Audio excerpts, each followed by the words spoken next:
Hello and welcome to Hellbent Holler Live. Let us know you can see us and hear us, and we will get started with the show. I hate that we start every show like that because I feel like people get tired of hearing it, but I also don't want to be an hour into this and then glance at the chat and then go babbling into the ether. Is anybody else here? Loud and clear. Thank you, Goshawk. Miranda Ristel. All right. Thank you for joining us here on this rainy Memorial Day. Remember that Memorial Day is for those who have fallen and sacrificed their lives for our freedom. So we want to say thank you to those that we have lost and who have done that and made that sacrifice for us. Absolutely. So we are Hellbent Holler. My name is Jesse. This is Joe. We are the shakenest, baconest, and earthquakenest cryptid show on Monday nights at 7:30 p.m. Today, we have a very special guest that will be joining us in a little bit. It is a friend of ours who we have had the pleasure of working with recently on a very, very important project that Joe and I have been slaving away at. We are in the editing stages. I'm in the editing stages of a very, very big project that I'm very excited for all of you to eventually see. It is hundreds of hours of footage at this point, but we are so excited.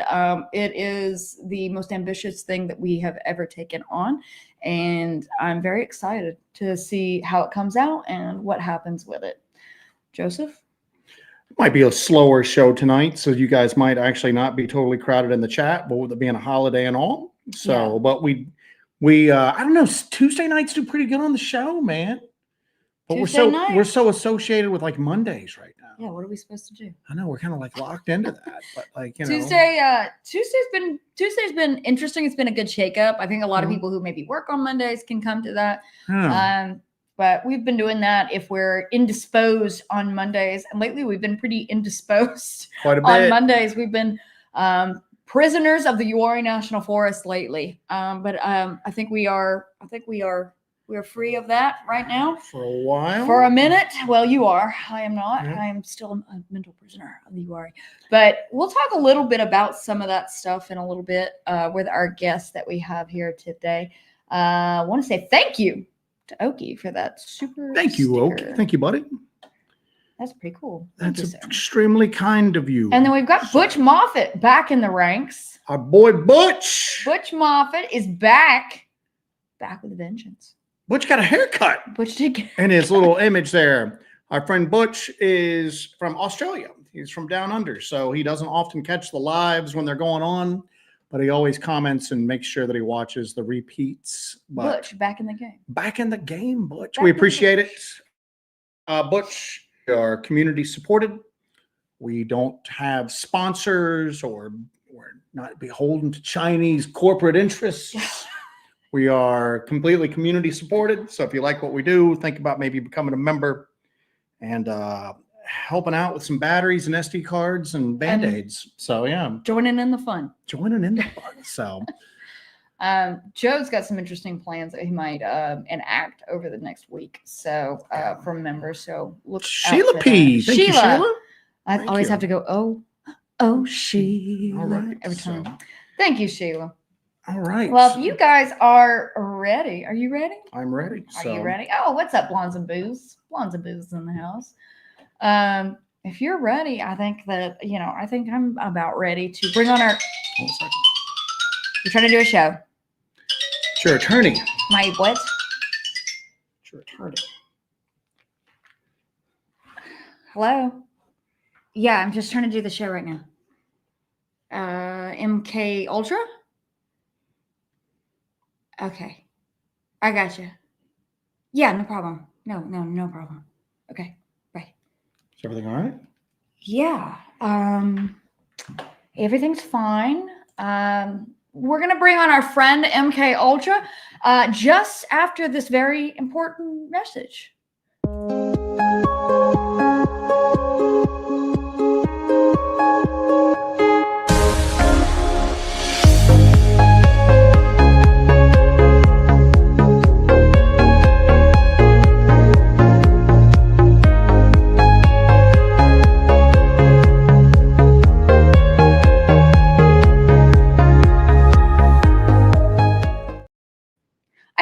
Was that really necessary? I think that pretty much legally covers us. For I feel pretty legally covered right about now. All right, good too. deal. So yeah, okay.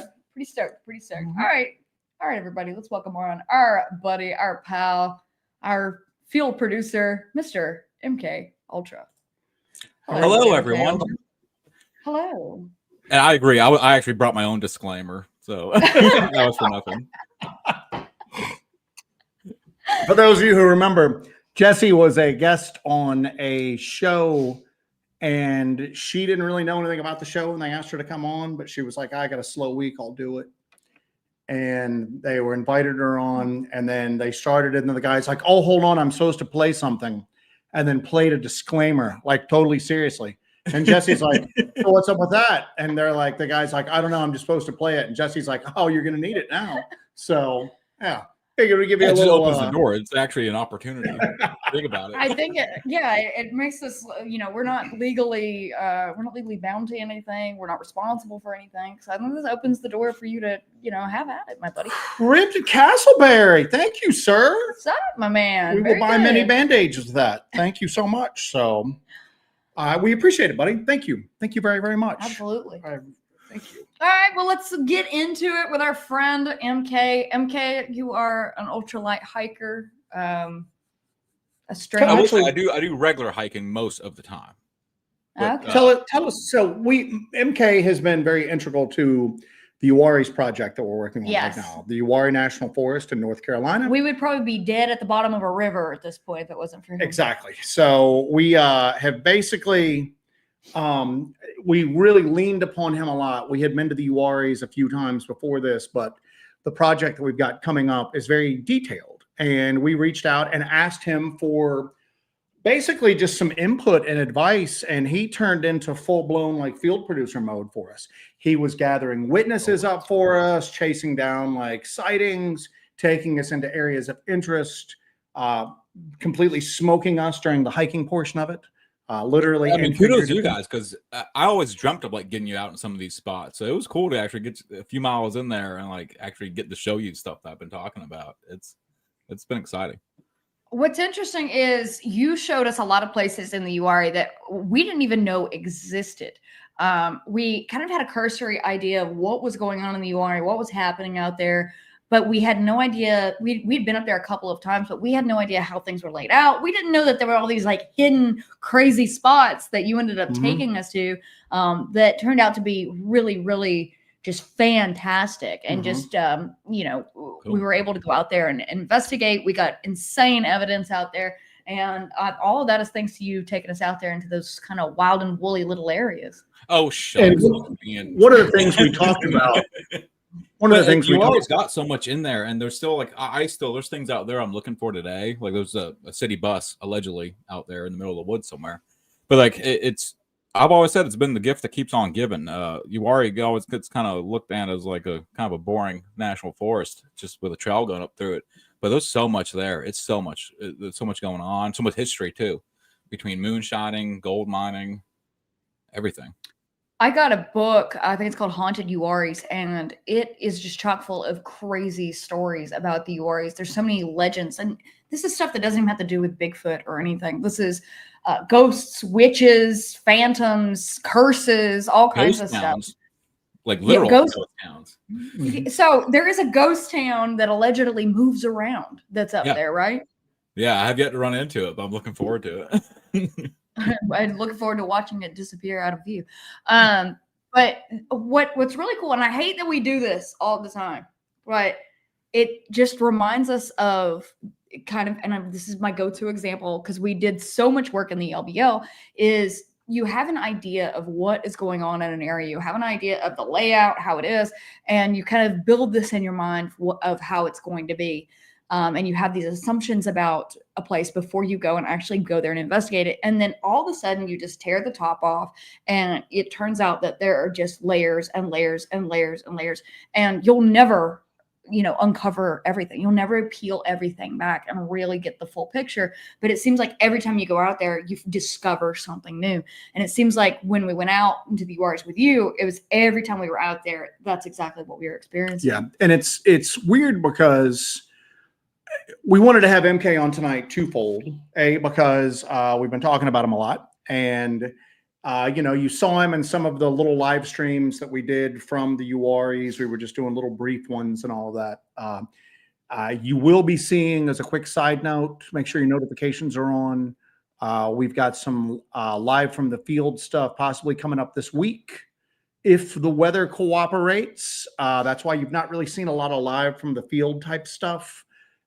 It's A, the UREs have been taking up a lot of our time, but B, the freaking weather's been like terrible, man. It's been weird. Like every time we go to plan something, we've got like not just like rain, we've got like a major weather system coming through. Oh yeah. So hopefully the weather's going to cooperate this week, and you'll see some. I wanted to say real quick, thank you, Stephen, the Fiction Factory, for the Help and Holler First Aid Fund. So we appreciate that, sir. But so we wanted to have him on because we've been talking about him a lot. You've seen him in some of the live streams. And then it just bookmarked really well in with the topic of the show tonight that we want to discuss, which is subterranean Sasquatch. And we'll get to that in a moment. But because that factored a lot in our discussion of what's going on in the Uwharrie National Forest in North Carolina. And I know that you guys have heard us talking a lot about it lately. You've mostly seen the blackthorn footage that we're kind of working our way through right now. There's a reason why we have been very focused on the UREs. And like I said, like Jesse said, there's a big project coming up that we'll like announce later when we get closer to it. But the other reason is there is like an astonishing and consistent level of like activity going on up there, which completely kind of caught us by surprise. And it's weird. When we were up in the UREs last time, we did that live stream from the cemetery, and we had a few equipment hits and stuff like that. But the UREs really didn't wow us when we were up there. And then I think we were more frustrated than anything. The first couple of times we went up there, we went up in the middle of the summer, and we encountered a mess of chiggers.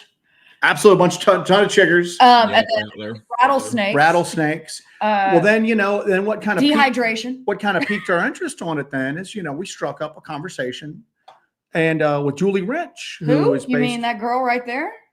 Hey, Julie. Yes, with that girl right there. What's up, Julie? And she's sharing some audio that she caught, and I start going, this is bizarre. This is bizarre audio, vocalization, Sasquatch, other stuff that like I've never heard before. And that kind of got our interests piqued again. And then going up there, we're consistently hearing weird vocalizations up there. Yeah, that first day when you guys got up here, it was like the UREs really opened up the weird. It was like they really like put on a show, because it's like we first met within probably 3 hours we were hearing stuff. Yeah, pretty consistently up there, like almost, yeah. Matter of fact, Julie's commenting again. Now I'm seeing it. The UREs is off the hook. It is. It got big a few years ago, and like when Finding Bigfoot was there, and according to MK and other people that were involved, there was like a Bigfoot like gold rush. You know what I'm saying? Yeah. It just got swarmed with people like there looking for Bigfoot, doing wacky stuff. And then that kind of died down, and you really didn't hear about it that much anymore. Yeah. And then I started noticing on some of the podcasts, I started having more and more people on. And I'm talking about like Jeremiah Byron with like Bigfoot Society, some of the others. Timothy Renner had a guy with a URE experience on, but it seemed like it was like really bizarre stuff. Yeah. And it's just, it all seemed very bizarre. And so when we went back up there, it's one thing to hear these stories, but then you're also going, we were up there and we didn't experience any of that, Yeah. And then you go up again, and then all of a sudden, like everything just like burst open for it. The UREs really kind of started to show off a little bit for us. It's exactly how I would describe it. I used to always say I would have something really unexplainable happen to me maybe once every 3 years. And it was like that once every 3 years is every time we've been up there. It's been like that. It's really opened up. I think it's almost, we talk about this from time to time, and it's almost like this weird thing follows us around, Well, you start doing this long enough, and you start getting, you stare into the abyss. You stare into the abyss, and the abyss starts staring back into you. And it's weird because I used to always go, people would go, oh, I have a connection to the paranormal. And I'd go, that sounds a little pompous. You know what I'm saying?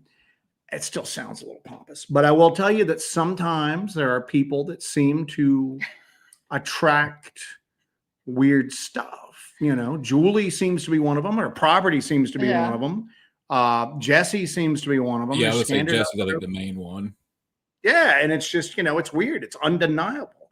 And you see that kind of detail. I would even say me and you both have like on my whole life, I've experienced paranormal stuff and weird things that don't fit into a box. I mean, I had like a few experiences when I was younger, but then after that, nothing. But I mean, I'm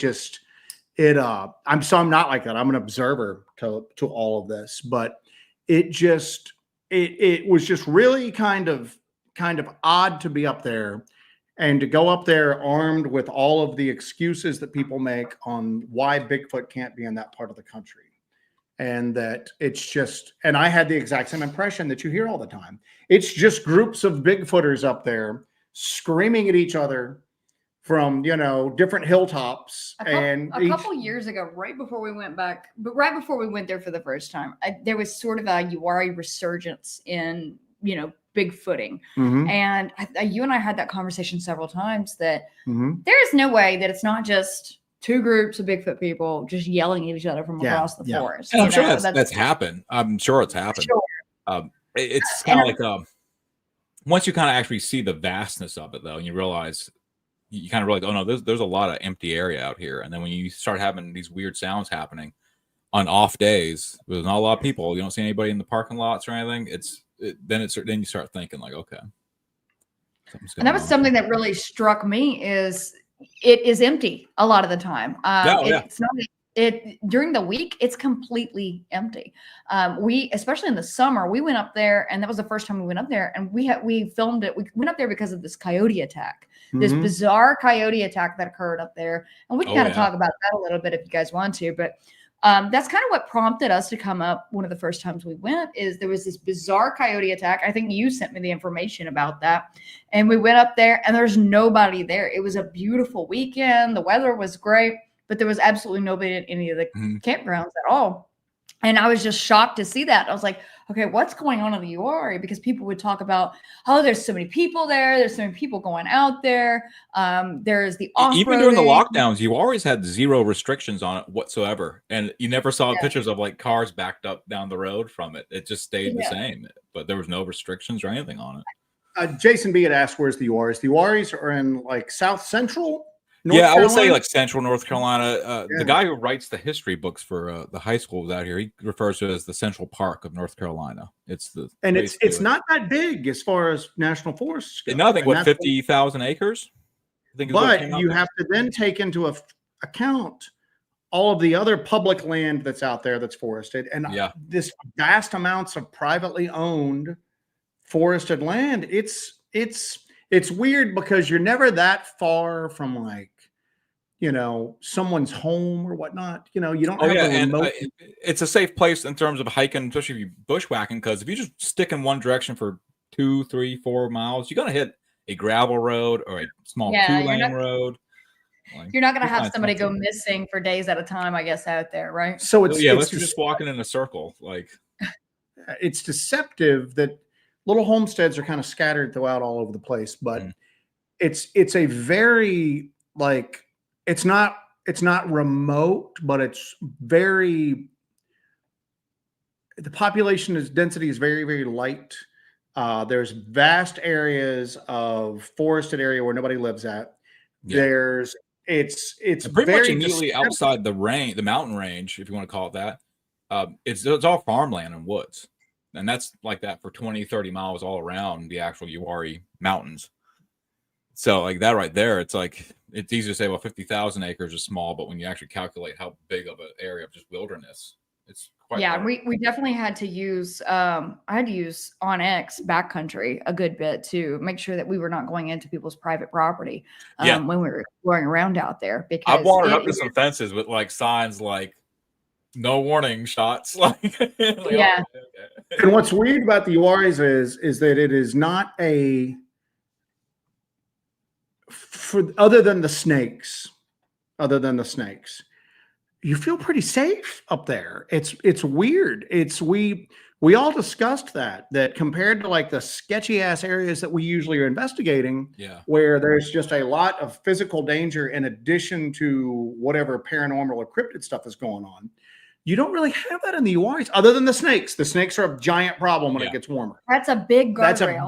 That's a big one. Yeah. But like, That's even then, when you're in an area and you can kind of see around you, it's just, you're not as on guard as you are normally in like the North Georgia areas that we go to, the LBL, Blackthorn, Laurel Creek, some of the other places that we've investigated that have like I'm not exaggerating, like a palpable sense of like danger.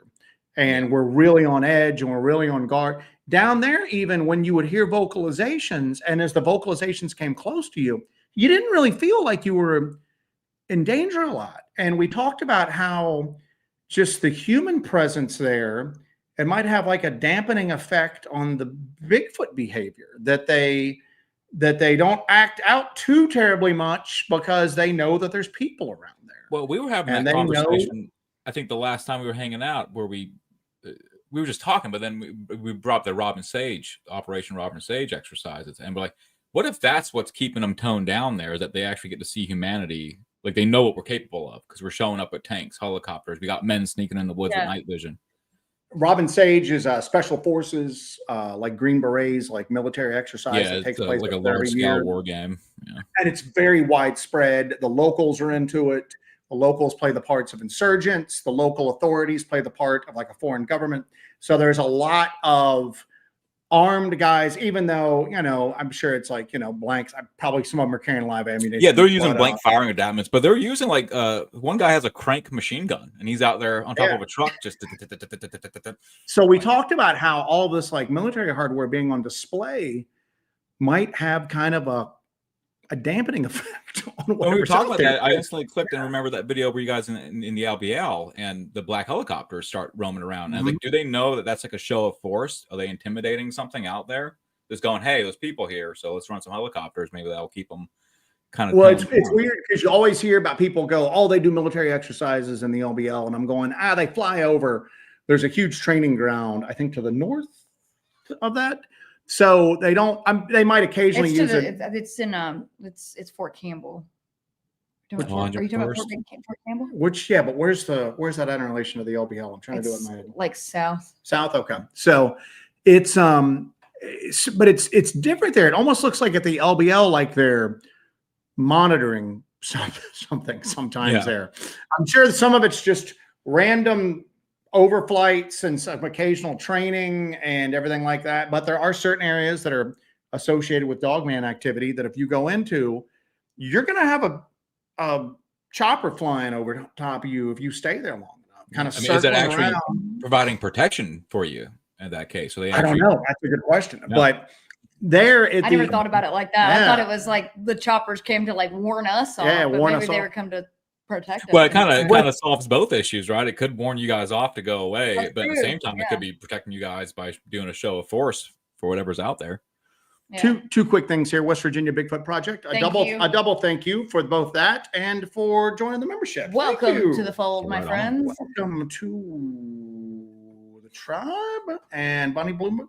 Bonnie for 9 months. Our resident folklorist. And but it's weird because I looked at the Wari National Forest as being such a bland place. And it was just a place that had that goofy, we always talk about different Bigfoot cultures of the people, not the cultures of Bigfoot, but cultures of the people that live in that area as it relates to Bigfoot. And a lot of times, you have kind of sometimes like a dark Appalachian culture, Booger Hollow, get your kids and your pets in at night, blah, blah, blah. And then you go to other areas and there's that goofy Bigfoot culture. Kind of the tourist Bigfoot culture. Yeah. And that's kind of what I associated the Uwaris with. And, they got a Bigfoot bar and grill, there's the, Bigfoot's everywhere. El Dorado Outpost, which more so in previous years, but had a real association with being like a Bigfoot hunter hangout. Yeah. And it's like you get up there and it starts to like reveal itself to you. And I'm kind of going, it's much more complex and nuanced and multi-layered than what I previously thought. And Yeah. to be honest with you, the more time we've spent up there, the more mystified I am, at least, as to what the hell's going on. Because there's like actually a little bit of everything's going on, and it seems like it's all working together, which is the weirdest part of it. It actually really does seem like they're everything. I've never seen a Sasquatch in my life, but I've definitely heard heavy footsteps. I've heard knocking. I've heard whoops. I've had all those associations. I have seen an orb very close range up there. I don't know what that is. I've seen UFOs. I've seen like a almost like a luminescent fog one time rolling through the woods. I thought it was like a full moon hitting the fog, but then I realized there was no moon, and it was just this kind of like, I don't know what it was. But so there was that incident too. Not to interrupt you, but there was that incident too where you and I are sitting there. Joe was looking through a thermal. Yes. And you and I are sitting there, and Joe's looking through a thermal, just monitoring an area. And you and I are sitting there. All of a sudden, we see this.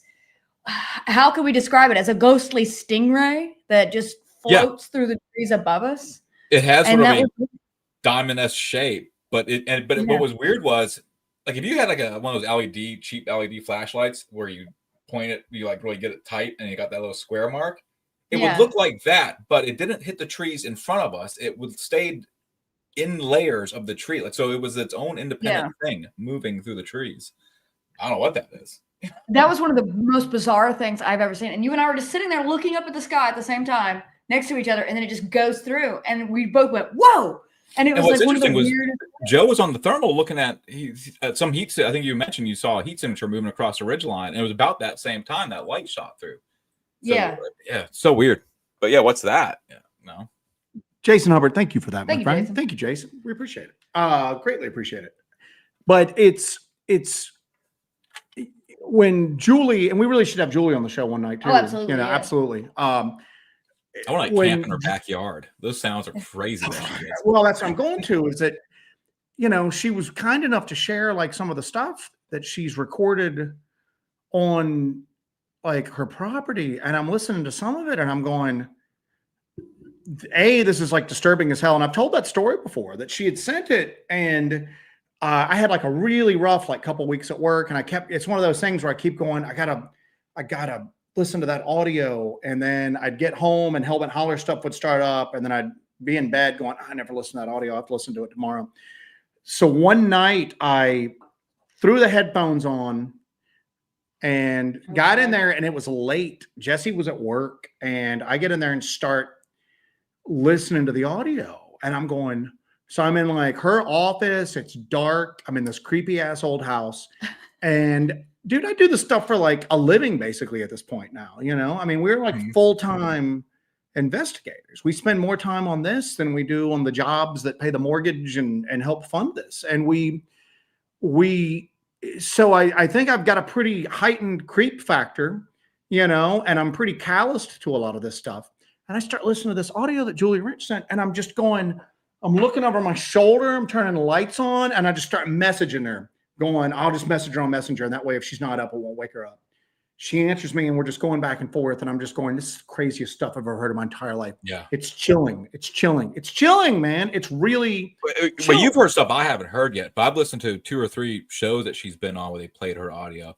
And some of that stuff reminds me of, like, do you remember the like the psychological operations they did in Vietnam, where they fly over a helicopter to those speakers that were like Ghost of the Dead type stuff? God. Oh yeah. And some of that stuff was like reminiscent to me, where I'm like, this is some really weird like noises going on here. It's not big. There's an old, it kind of dropped off the radar. Not a lot of people are probably, or they might, hell, I don't know. Welcome to the membership, Miss Tracy Crane. Tracy Crane, Thank you so much. Back in the game. Back in the game as well. Welcome back. So there was a case out west, and it was in an area called Devil's Creek. I remember this. There was a podcast called OK Talk. It was such a beautifully produced show too. OK Talk was great. He fell off the radar, but they were looking into this property called Devil's Creek. And for the life of me, I can't remember. Julie can refresh us if she's in the chat. But the gentleman from the Olympic Project that was helping Julie with audio was helping this couple as well. And they were capturing just sounds and vocalizations that would like make your hair stand up. They're absolutely horrifying. Fine. It was this voice that was imitating the woman calling for the dog. Well, that's what Julie had. Julie had voices like that. Just I don't know what else she shared publicly, so I don't want to like do any of it. But Julie had voices that were like calling her name that were just horrifying, just horrifying. Do you know what I'm saying? And I'm just listening to that going, so most of the Uwaris feels very safe. I don't know how safe I would feel on Julie Wrench's property. Yeah. And then there's a place up there called Yates Campground, which is a free campground. And most of the encounters up there tend to have a aggressive bent to them. And it feels different in that little stretch of woods. You know what I'm saying? It feels different in there. So most of the accounts from Uwari is of something. It's usually vocal aggression. It's usually something coming up to your camp and just kind of growling or yelling. But yeah, with Yates, some of the stuff you were sharing with me, it's definitely where there's actually contact being made, or something striking your tent or your RV. Yeah, and but like I said, Yates though is one of the few like free campgrounds up there, so it does attract a lot of people who are going to stay there for a while. And we were, and Julie, no, David Ellis, that's whose name. And Donna's property was a lady out west who with the Devil's Creek thing. But the property, the area around Yates Campground, that's the one we've talked about in the past. Where what was it? Phantoms and Monsters website had that account. Lon Strickland had gotten a witness account that. There was a gentleman that was homeless that was basically long-term camping out at Yates. So he couldn't leave. He had no vehicle. And these things were getting more and more aggressive with him every night. So he would spend his days gathering wood to build these big fires at night. He was basically driven to madness by this thing, because it would come really close to his camp, screaming, throwing things.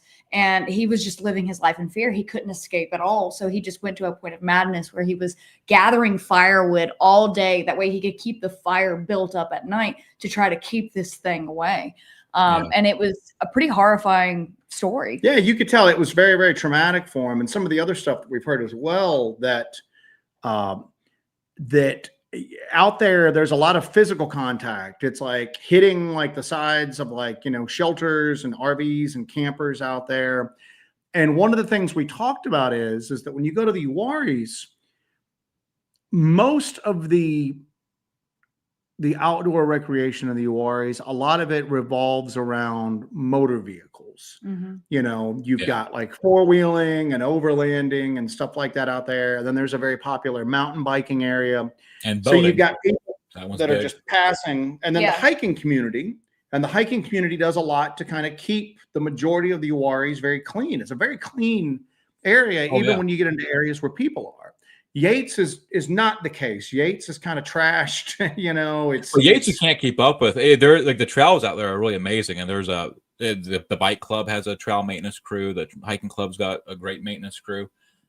But Yates place, because so many people kind of go there, it's almost impossible to keep up. You could clean it one week, and the next one you're gonna have 2 empty tents with all kinds of freezer foods left behind and sleeping bags.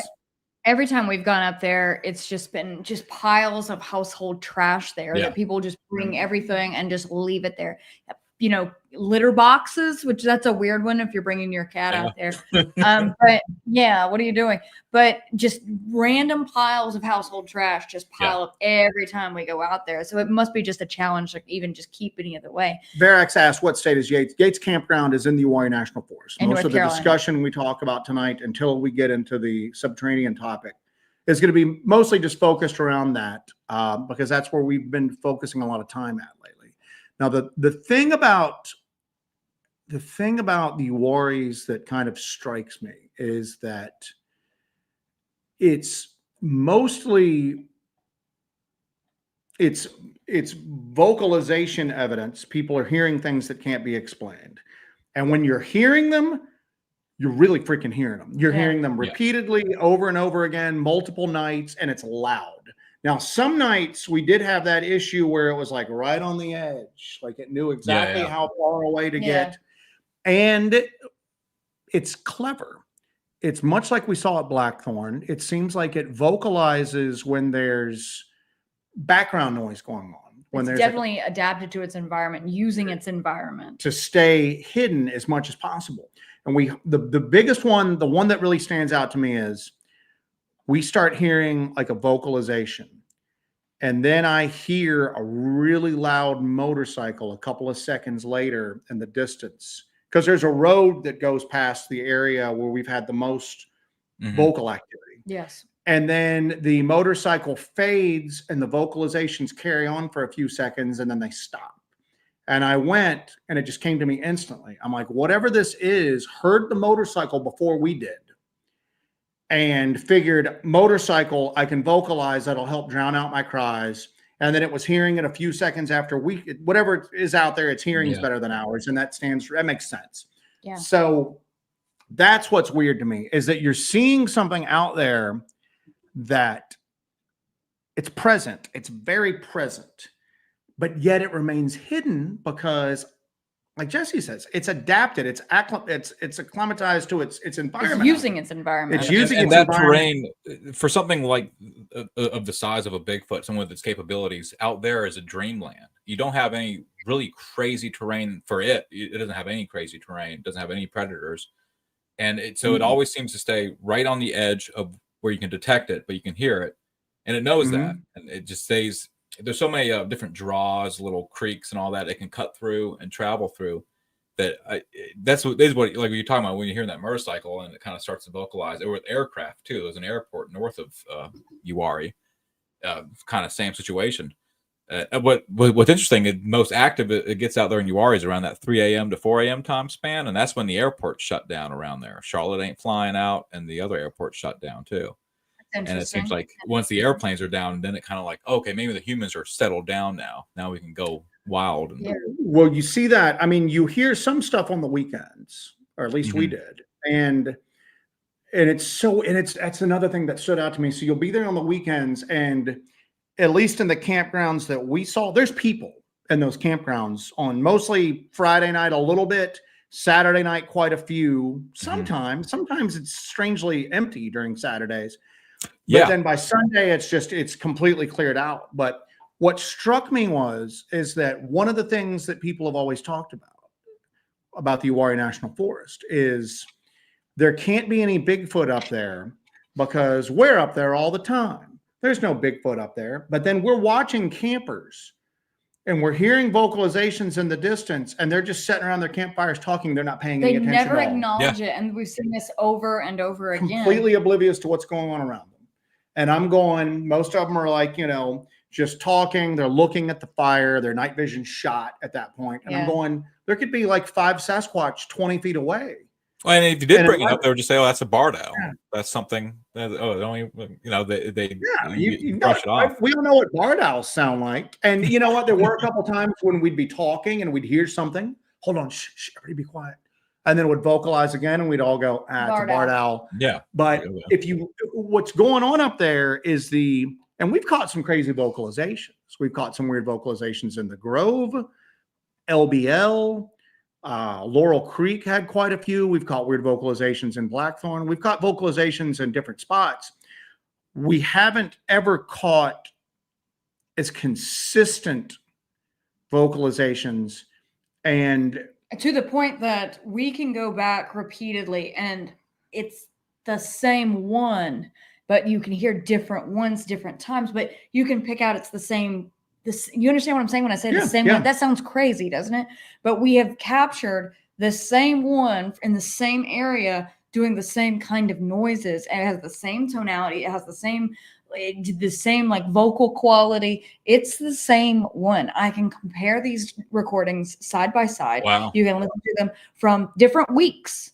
I mean, weeks apart, and you can listen to them, and it's the same one doing this over and over again. And it's in the one at least was undeniably male. You can tell it's got a male quality to the aggression, because that one was a little, when I say aggression, I never felt like we were in danger at that one incident I'm talking about. Yeah. But you could tell that it was agitated. You could tell there was some agitation going on. And I agitated something one night while you were there because I tried to whoop back at it. Oh yeah. And it was doing classic like whoop, like that's Yeah, how it was like crappy your my whoop standard, is. like what you would expect, like a whoop. Whoop. And it was That was doing pretty it, good, and it actually. kept coming closer, and then it went quiet. And we got this on camera, and I'm going, I'm gonna whoop back at it. So you can tell how often we don't do call blasting or do whoops or anything like that. So I do the worst whoop that's probably ever been uttered in the history of Bigfoot. Like It was delightful, guys. It was do it. I couldn't even replicate it. My voice kind of cracked, whoop, and it sounded like whatever it was Puberty Bigfoot. got irritated, and it whooped back, and then it Yeah. did 3 weird little chatters. And to me, like when I heard it, it had the tonality of like it kind of responded to you. Then it realized like that's not one of me. Like what is that? And they got like mad. It was Who is this guy? And then Who is this it guy? did a whoop, and then 3 little chatters, whooped again, 3 little chatters, whooped, and then started moving off.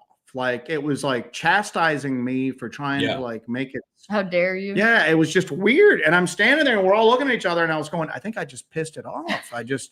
Again, but you don't feel like you're in danger. You felt like you were being scolded. Yeah. Like, how dare you? But I know you're not another Bigfoot. What the hell do you think you're doing here? Blah, blah, blah, blah, blah.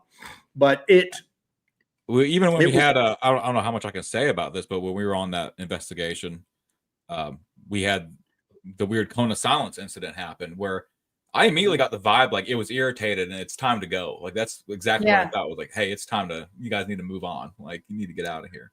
Now, MK spends a lot of time in the woods alone. Mm-hmm. He'll just string up a hammock and friends, sleep. So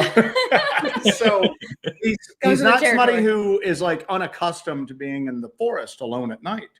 And we spend a fair amount of time out in the woods at night in sketchy areas. And we were all down near a cave and mine system. And we had literally the stereotypical cone of silence. Yeah. All the ambient sounds of the forest around us just cut. And we're standing the creek there. Was the weird thing to me. Yeah. And you hear right before that, we heard something vocalize. Yeah. And we stopped. And then that's when we realized we didn't hear anything else. Everything had stopped. And then I looked down at my arm and I tried to film it as best I could, but the hair on my arm just starts standing up.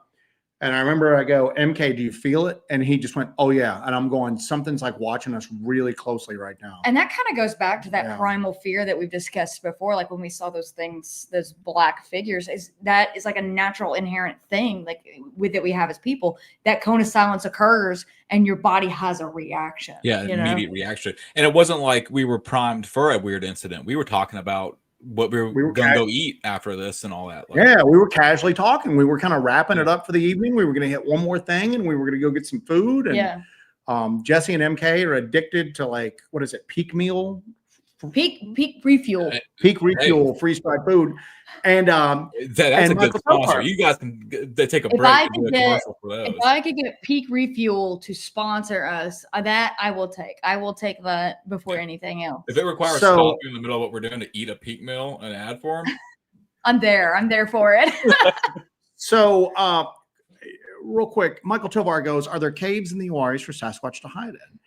There is both caves. What the Uaris is basically the ancient core of a volcano. It's granite, quartz, and it's just all been eroded through time. And then once gold was discovered, you had hundreds of mines dug all over the place. And most of them are basic mines where people have just dug into the ground, took it down the creek, and panned it. But then you have industrial mines, like the Russell Coggins mine systems, which or mine company. They had multiple pretty large mining systems out there.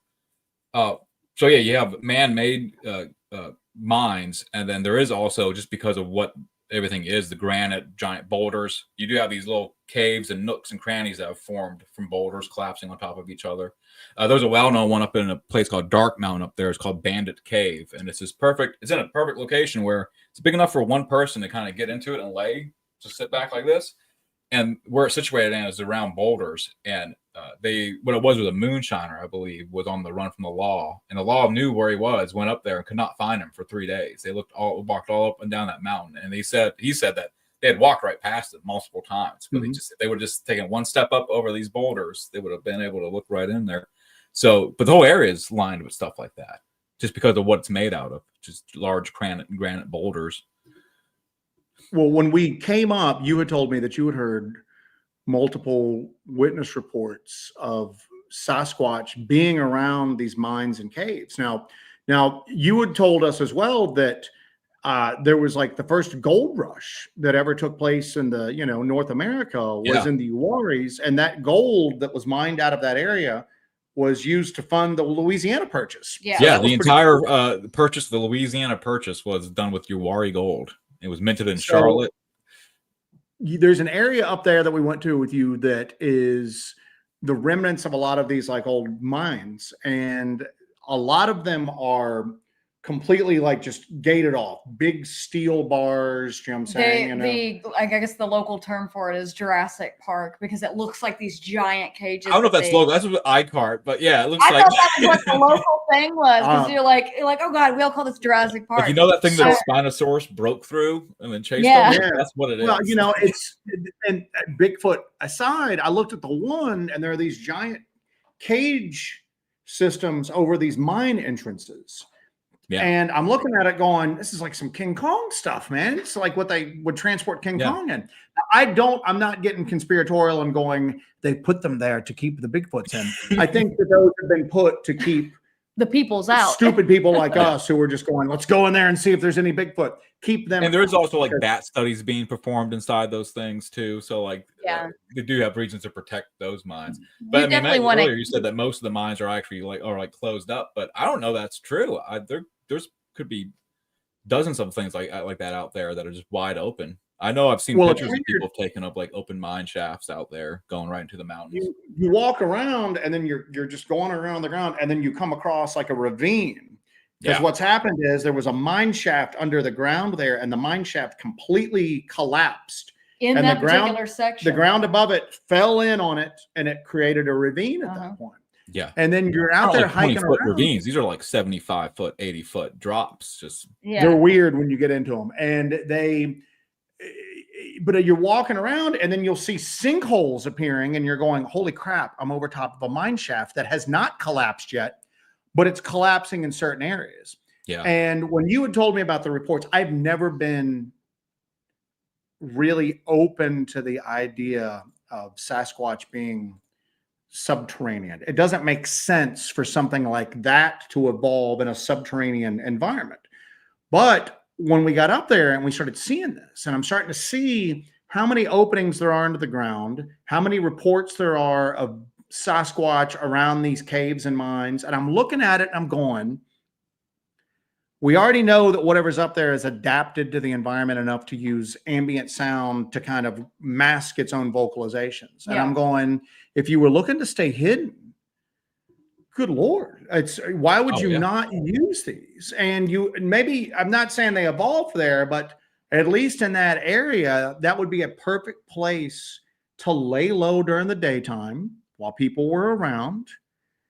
And then even if you needed to come out briefly, you've got all these ravines and gullies, and just the landscape does not lend itself to being noticed up there. And I'm looking at environment. One of the things that hugely benefited is that the creeks, and there's tons of them, they got that Rodungian kind of bushes all around it. So thick that if you look down into the creek valleys, you can't see the creek. It's just these green tunnels. So like they have cover pretty much all the time if they were to use that. And I don't know if we've ever been in a place where there are so many examples of these things using the environment that the people have left behind in such a way. Well, in Blackthorn, they're definitely using it to the cover of the sound. Yeah. And then to decorate. They're using remnants of the old human habitations out there as decoration, communication. But in our years prior to this, we've not found anything like this other than Blackthorn and Uwari. And Uwari. Like that's why we were so shocked going into Blackthorn and finding all of this stuff everywhere. And Bonnie Blue had a good comment earlier. She goes, I'm intrigued by the eye shine. I wonder if they glow red because they see different light spectrums. Do y'all get any eye shine while you were there? Well, I was like fooling around on ChatGPT. And I don't like using ChatGPT for like pure research because a lot of times it just spouts out bullcrap.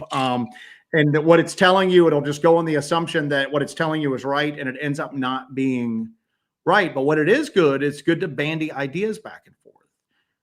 And for those of you that are on our Discord, you've seen some of the stuff that we've kind of come up, and it's basically using it as a well-educated discussion partner.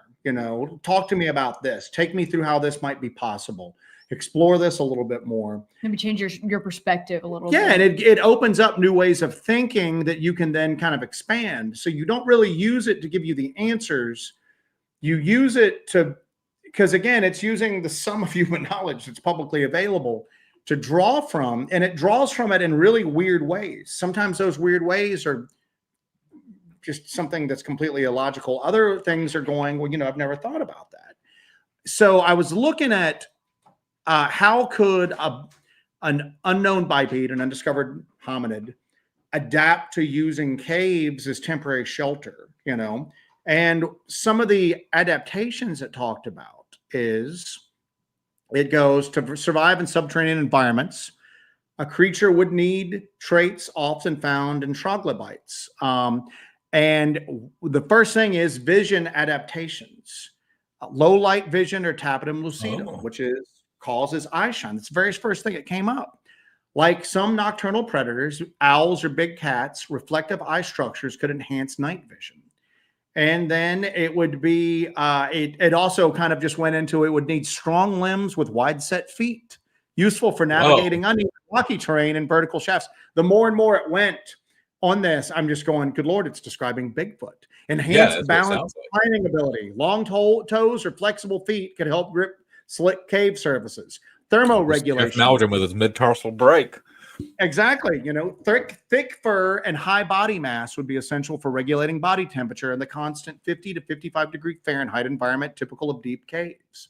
So it starts describing what would need to happen for a creature to be able to use these caves and kind of adapt to them as a permanent shelter, a permanent, a permanent environment that, it comes above ground to forage for food. And it even went into that. It would have to forage or hunt a night above ground, then to return to subterranean shelter by dawn.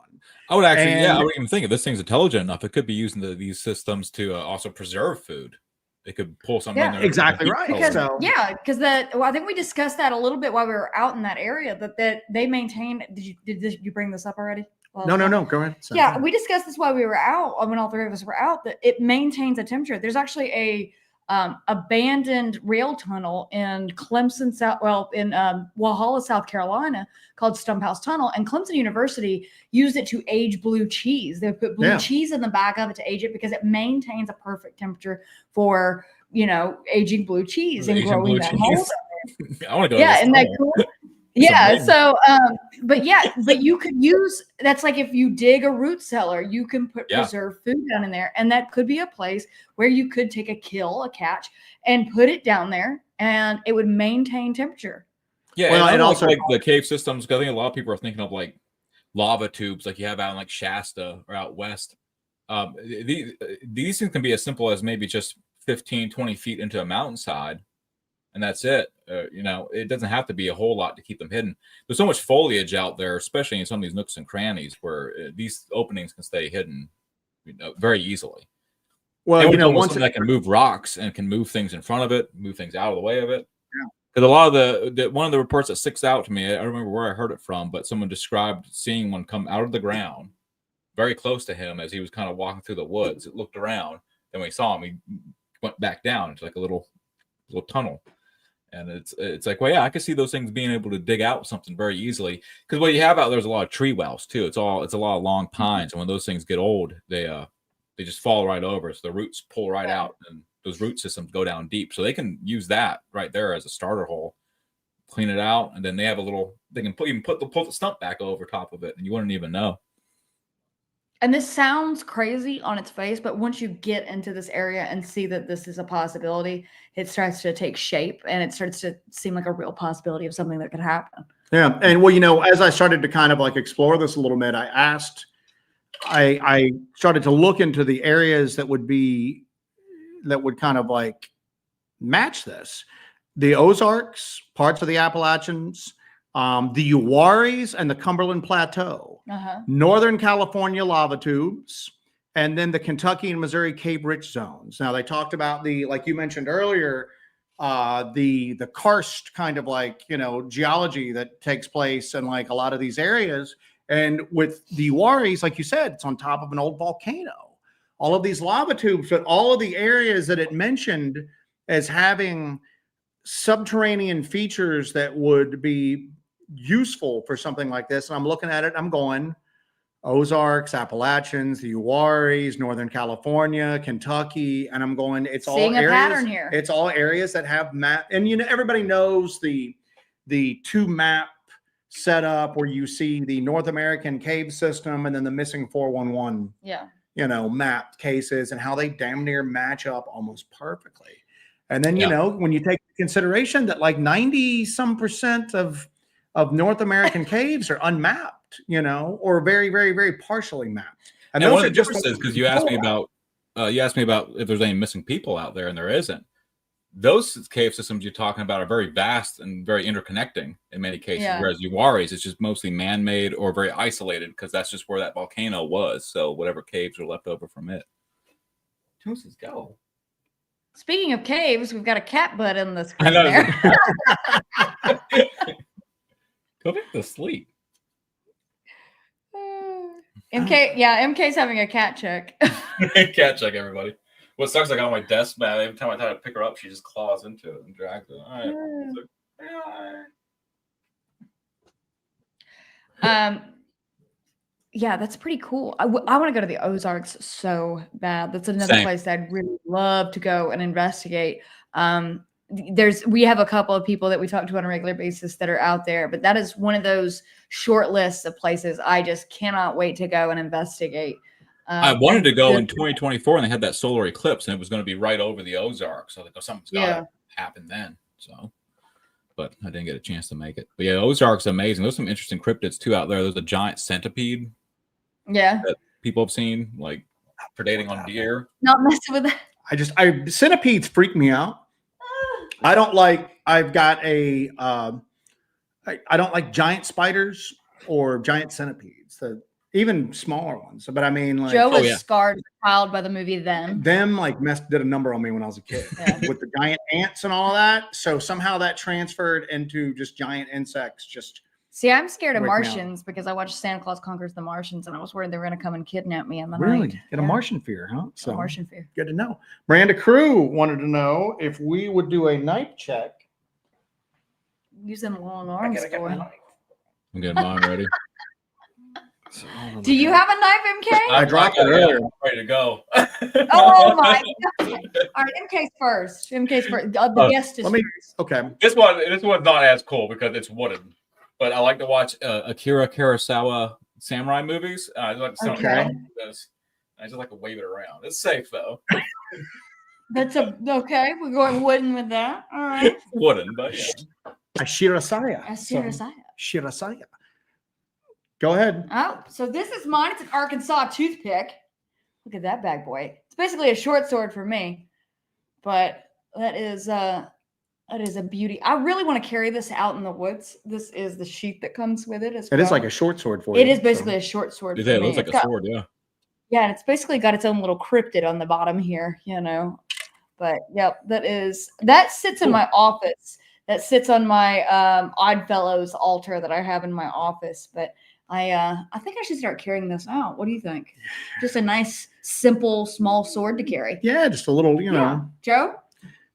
I got a Gerber. I thought we were doing small knives tonight. You guys told me we were doing tiny knives tonight. What the hell's going on here? I've got a little Gerber, just a little backpacking like emergency knife. Yeah, I've seen those. How do you like those? I thought we were doing small knives tonight, guys. No, we weren't. Okay. No. Right. I always said you zig, I zag. Maybe we should have a small knife disclaimer for Joe. Thank you, Miranda. Jesus Christ. So I'm waiting on our cat to knock the door down to come in here. Marcus Aurelius, our boy, there's a ton of caves in the mountains of St. Helens area, which of course is a historical hotspot for Bigfoot activity. Yeah, when we started to look, and that's what ChatGPT is good for, is to go, all right, so you brought this up, let's explore that a little bit more. Tell me the areas that would be prime area, and it's just bam, bam, bam, and I'm going, So you're telling me that the areas that have the best geological features for something to stay hidden match up with the most of the Bigfoot hotspots in North America at this point. And the fact too that, like you mentioned, we're in the Uwaris. We're in an area that was mined, and they have gone in and put barriers over the mine entrances to keep people from going in. And we know they didn't get them all in there because they don't know about them all in there. Yeah. So they don't know what all's there in a very. We also don't know what's opening up on a regular basis as well. But if they don't know what all is there in a very small geographic area, they don't know. I mean, remember the guy we talked to in Kentucky? Yeah. That had an old cave, like an old mine opening on his property that nobody knew about. And they said that things were coming out of this mine entrance, and his dad and granddad dynamited the damn thing. They got a hold of dynamite and they blew the entrance to keep whatever was supposedly coming out of this at night. And then they went back later and it looked like somebody had used heavy equipment to move some of the debris out of the way. And it opened back up. That was an insane story. That was an insane story that I don't know what to think about. But Larry Sharp, I want to say Larry. Oh, I'm sorry. Hold on. Larry. I'm trying to hide Marcus. Now you go. Are you ready? Damn show's falling apart. Larry. Good God. Anyway. Larry Sharp. Happy Monday prayers to all. Thank you, Larry, for being a member for 17 He's an months. OG member, man. Larry He's is. one of the OGs, man. Larry's around, boy. We have royalty in the chat. I don't know if you saw this, but who is it? Julie Wrench? Or Julie Wrench, but there's an F-bomb, so I don't want to put it on screen. But he made a comment earlier. I think I marked the great Jonathan that doesn't have an F-bomb. The great Jonathan Dodd. The great Jonathan Dodd is here. Great Jonathan Dodd is in our chat. There it is. They're opportunistic creatures. They will use them caves there all you day. Go. Jonathan Dodd is like the what is the artist description? Not Rembrandt of the cryptid world. He is the Michelangelo of the cryptid community. He's the big artist guy who did our logo for us. So if you're ever looking for some cryptid art, I think he wants to be more of the Bob Ross of the cryptid world, though. I think that's what he's aiming. But still, he's the one who did our deer skull logo for us, and it is just. I can't imagine us ever having another logo that just summarizes. It's a sweet logo. I put it on literally everything. So yeah, it's amazing. Oh gosh, Julie Wrench is now a member. We are blessed on this. We're blessed, Julie. Damn, thank you. So I'm going to actually share Jonathan's website.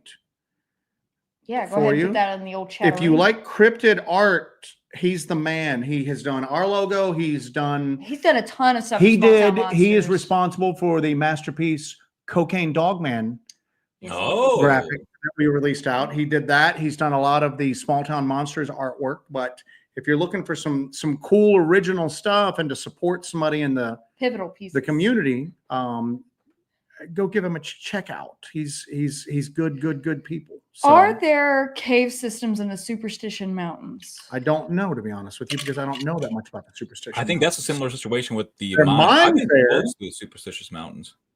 Yeah. Now, there was that incident in Mammoth Cave, Kentucky. Mammoth Cave is one of the largest cave systems. I know that there's Lost Dutchman's gold mine legend up there, but there's many caves as well. Okay. It's apparently riddled with that area. So I would love to get into the Superstition Mountains. God, I would. There's a conspiracy theory that the Superstitious Mountain area is actually like Tolkien, who came up with the Lord of the Rings. That that was actually being channeled to him, and that it was from an ancient time that took place in that area, the Superstitious Mountains, because the map of Middle Earth is the same. It kind of lines up at features in the West. Really? Interesting. Yeah. You can check it out on Alf. I think it was called Al Fry's Mysterious World. It was like this conspiracy guy from the 90s. Back off your microphone just a hair. Oh, my bad. There you go. All right. So, my bad, sorry. All right. So I want a damn knife do-over. Hold on one second. Joe wants a do-over. Of course he does. He wants a do-over on the whoop. He wants a do-over on the knife. I like the Gerber knife. I said it was nice. I do too. Let me see this thing. You can open a box with it. That's what you need, right? So I've got a Work Tough Gear V44 Bowie, and is that what I got you for Christmas? That's what you got me for Christmas. It's actually, and it's what's crazy is it's not as heavy as you think it would be. And I've actually carried this out. And you can't wear it on your, I mean, I guess you could wear it on your belt, but it's got like a strap. So I can like literally have it dangling from like off of me. So it doesn't Oh, you don't wear even my notice pack. it. So that's my knife. Jonathan goes, now we're measuring swords. I love this channel. So anyway, but You were mentioning the Mammoth Mountain. I don't know what the Mammoth Mountain incident is. Mammoth Cave. Mammoth So Cave, Mammoth yeah. Cave is in Kentucky. Look up the distance between Mammoth Cave and the OBO. And that is we've looked that up before, and I can't think. That is a crazy story. Mammoth Cave is the largest cave system in North America that they know about. It's and also look up how far Mammoth Cave stretches. Okay, so it's 2 hours 14 minutes like or 130 miles. 130 miles. Yeah, 130 miles. But the Mammoth by Cave road. system stretches. I'll get that. You just keep talking. Good God, man. It's massive. It's absolutely massive. 426 miles. Is what now that is what it's mapped and explored at. Currently mapped at 426 miles. And they know that that is just, let me put it to you like this. If they know that 90% of the cave system is unmapped, then that means that probably that's just, I'd say roughly 10% of what the Mammoth Cave system is. So you're looking at thousands of miles of caves that, you know what, some of them are probably very, very small. You couldn't access them, but some of them are very, very large. Now, and I, you know what, as usual, I don't do any prep work for these damn shows, but looking at the, there might be a geological survey here that can show us a map. So 2019, okay, now there's like recreation activities that take place around Mammoth Cave. It's a big tourist spot. You know, there's some caves that you can kind of go down into and, oh, look how big the cave is. I'm in a cave. How cool. Then you buy a t-shirt. I visited the cave, you know. So there's like touristy type things that go on there. So there's camping that takes place there as well. So back in 2019, there were reports of shots fired in the camping area. And they requested, you know, police to show up. And I don't know if it was like, I have to be very careful with what I say right now. And I'm not trying to be an a-hole who tries to go, I have all of this hidden knowledge that I cannot share with you. But a Bigfoot researcher that we know has looked into this a great deal, and he's done a lot of FOIA requests. So he's got probably the most complete idea of what's going on, what happened out there, but he's doing a project on it. So I don't want to steal his thunder. Yeah. It's bad. It's, Sure. you know, so, but I'll share some. Talking about, I just remember the headlines being like, yeah, oh, it went just nationwide. Bigfoot. There's crazy details. I don't know if Joe's going to share any of the crazy. I'll let Joe make that decision. Yeah. I'll share what's publicly available, and then I'll flesh it out a little bit more. That sounds good. I'll There was a just couple. make up some stuff and throw it in there. There was a couple camping at Mammoth Cave National Park. Is it a national park? Yeah, it's a national park. I think it's a state park, is it? It's just a freaking park. Okay. Why split hairs? It's a pack. It's a park. But they were camping there, and they start hearing weird noises in the middle of the night. Okay. They get out of their tent. They run into a guy, and he says that something has destroyed his campsite. Okay. The guy goes, and I'm going to read this verbatim. The individual who they met who said something has destroyed my campsite said, it's Bigfoot country. This is Bigfoot country. And they said that seemed kind of weird that he would say that. The individual then informed this couple that he was searching for whatever destroyed his campsite and warned them to be careful. He told them, I hope you have weapons. And then he flashed a gun at us. And it was like, I have this. So if anything happens to you, just yell and I'll come. So the couple goes, they decide to go back to their tent, which, what the hell, man? You know what I'm saying? I'd be deciding to go back. I would be Yeah. like, the vehicle, maybe it's safer there, and then get the hell out. So they go back. This to the guy's tent. going like John Wick, but like instead of a puppy, it's a campsite. Like, It's a campsite. So a couple seconds later, they hear Instead of gunshots. Russians, it's Bigfoot. They hear gunshots. So they dial 911, and then they hike 5 miles back to their car. So I guess that's why they didn't go back to their car. They met up with park rangers there. So it was actually, at that point, it was the Mammoth Cave National Park law enforcement rangers So it was federal law enforcement specifically for the park. They made contact with everybody, and he basically said that something destroyed his camp. He went out looking for it, and he came face to face with Bigfoot, and he opened fire on it. Yeah. Okay. So this story goes viral, obviously, goes nationwide. You can find it everywhere if you Google it. And then, like the monkey in Texas story that I always bring up, it just kind of hits a wall. Okay. Hits a wall, and it's just one of those little things that there's never any follow-up to. There's never any, and even if the I recall he didn't get any charges or anything. Normally you would get some sort of didn't get any charges. Yeah. But there's some weird stuff that was going on that were in the police reports that were never made publicly available that our buddy found out in his FOIA requests. One of which is that the gentleman seemed almost dazed, but he slowly kind of came out of it while I was talking to the police. And he was visibly excited. A nude. Yes, and nude. Take that however you want to. So, but that area has got a ton of reported activity. The LBL, okay? There's a lot of like mining that goes on around through there.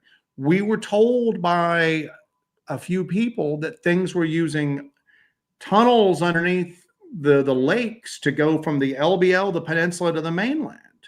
Now, we got out there. We never found those tunnels. Now, we did find some of those water systems that took you down into Station 16. But there were constant, but we did find weird air vents there. And we were going, what are these going to? So when you're there on the ground, all of a sudden, those stories don't seem as ridiculous or far-fetched. Just like in the Uwaris hearing, well, they're coming out of caves. That's impossible. And then you get there and you're going, it don't seem too damn impossible anymore, man. Mr. Baveri asked, was he wearing a cat mask? He should have. Maybe he was. Oh my God. So it's all come full circle. It all makes sense. That makes it even odder that he didn't get charged with anything. He was never, there was no charges.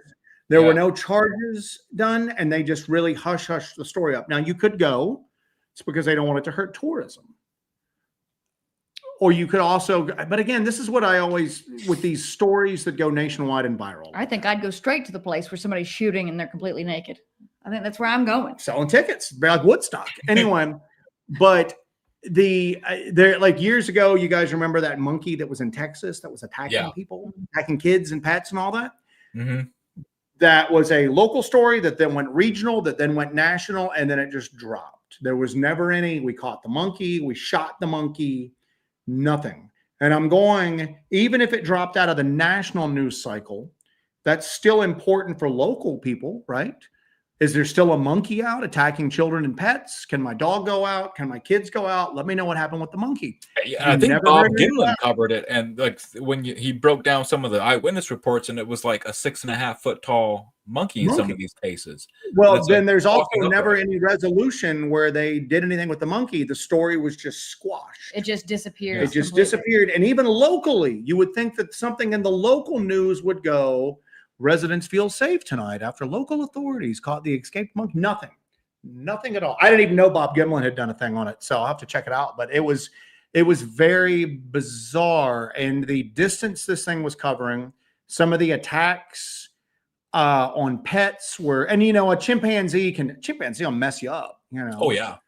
Goes for the eyes and the testicles. And they rip your sack off like a paper towel. They just Jesus Christ. Anyway, but play that disclaimer again. Anyway, but it's just, I'm just going, I understand it dropping off the national news cycle, but you can find local news with the click of a button nowadays. And it was never mentioned on the local news again. Just like Mammoth Cave, there was never any resolution to this. I guess it was just that no charges filed, nothing to see here, move along, and everybody just moved along. Yeah. But it's another thing where you're going, if it was going to happen, it seems like something's coming out of the freaking caves there. Man. Yeah. So I'm going to step out for just a moment.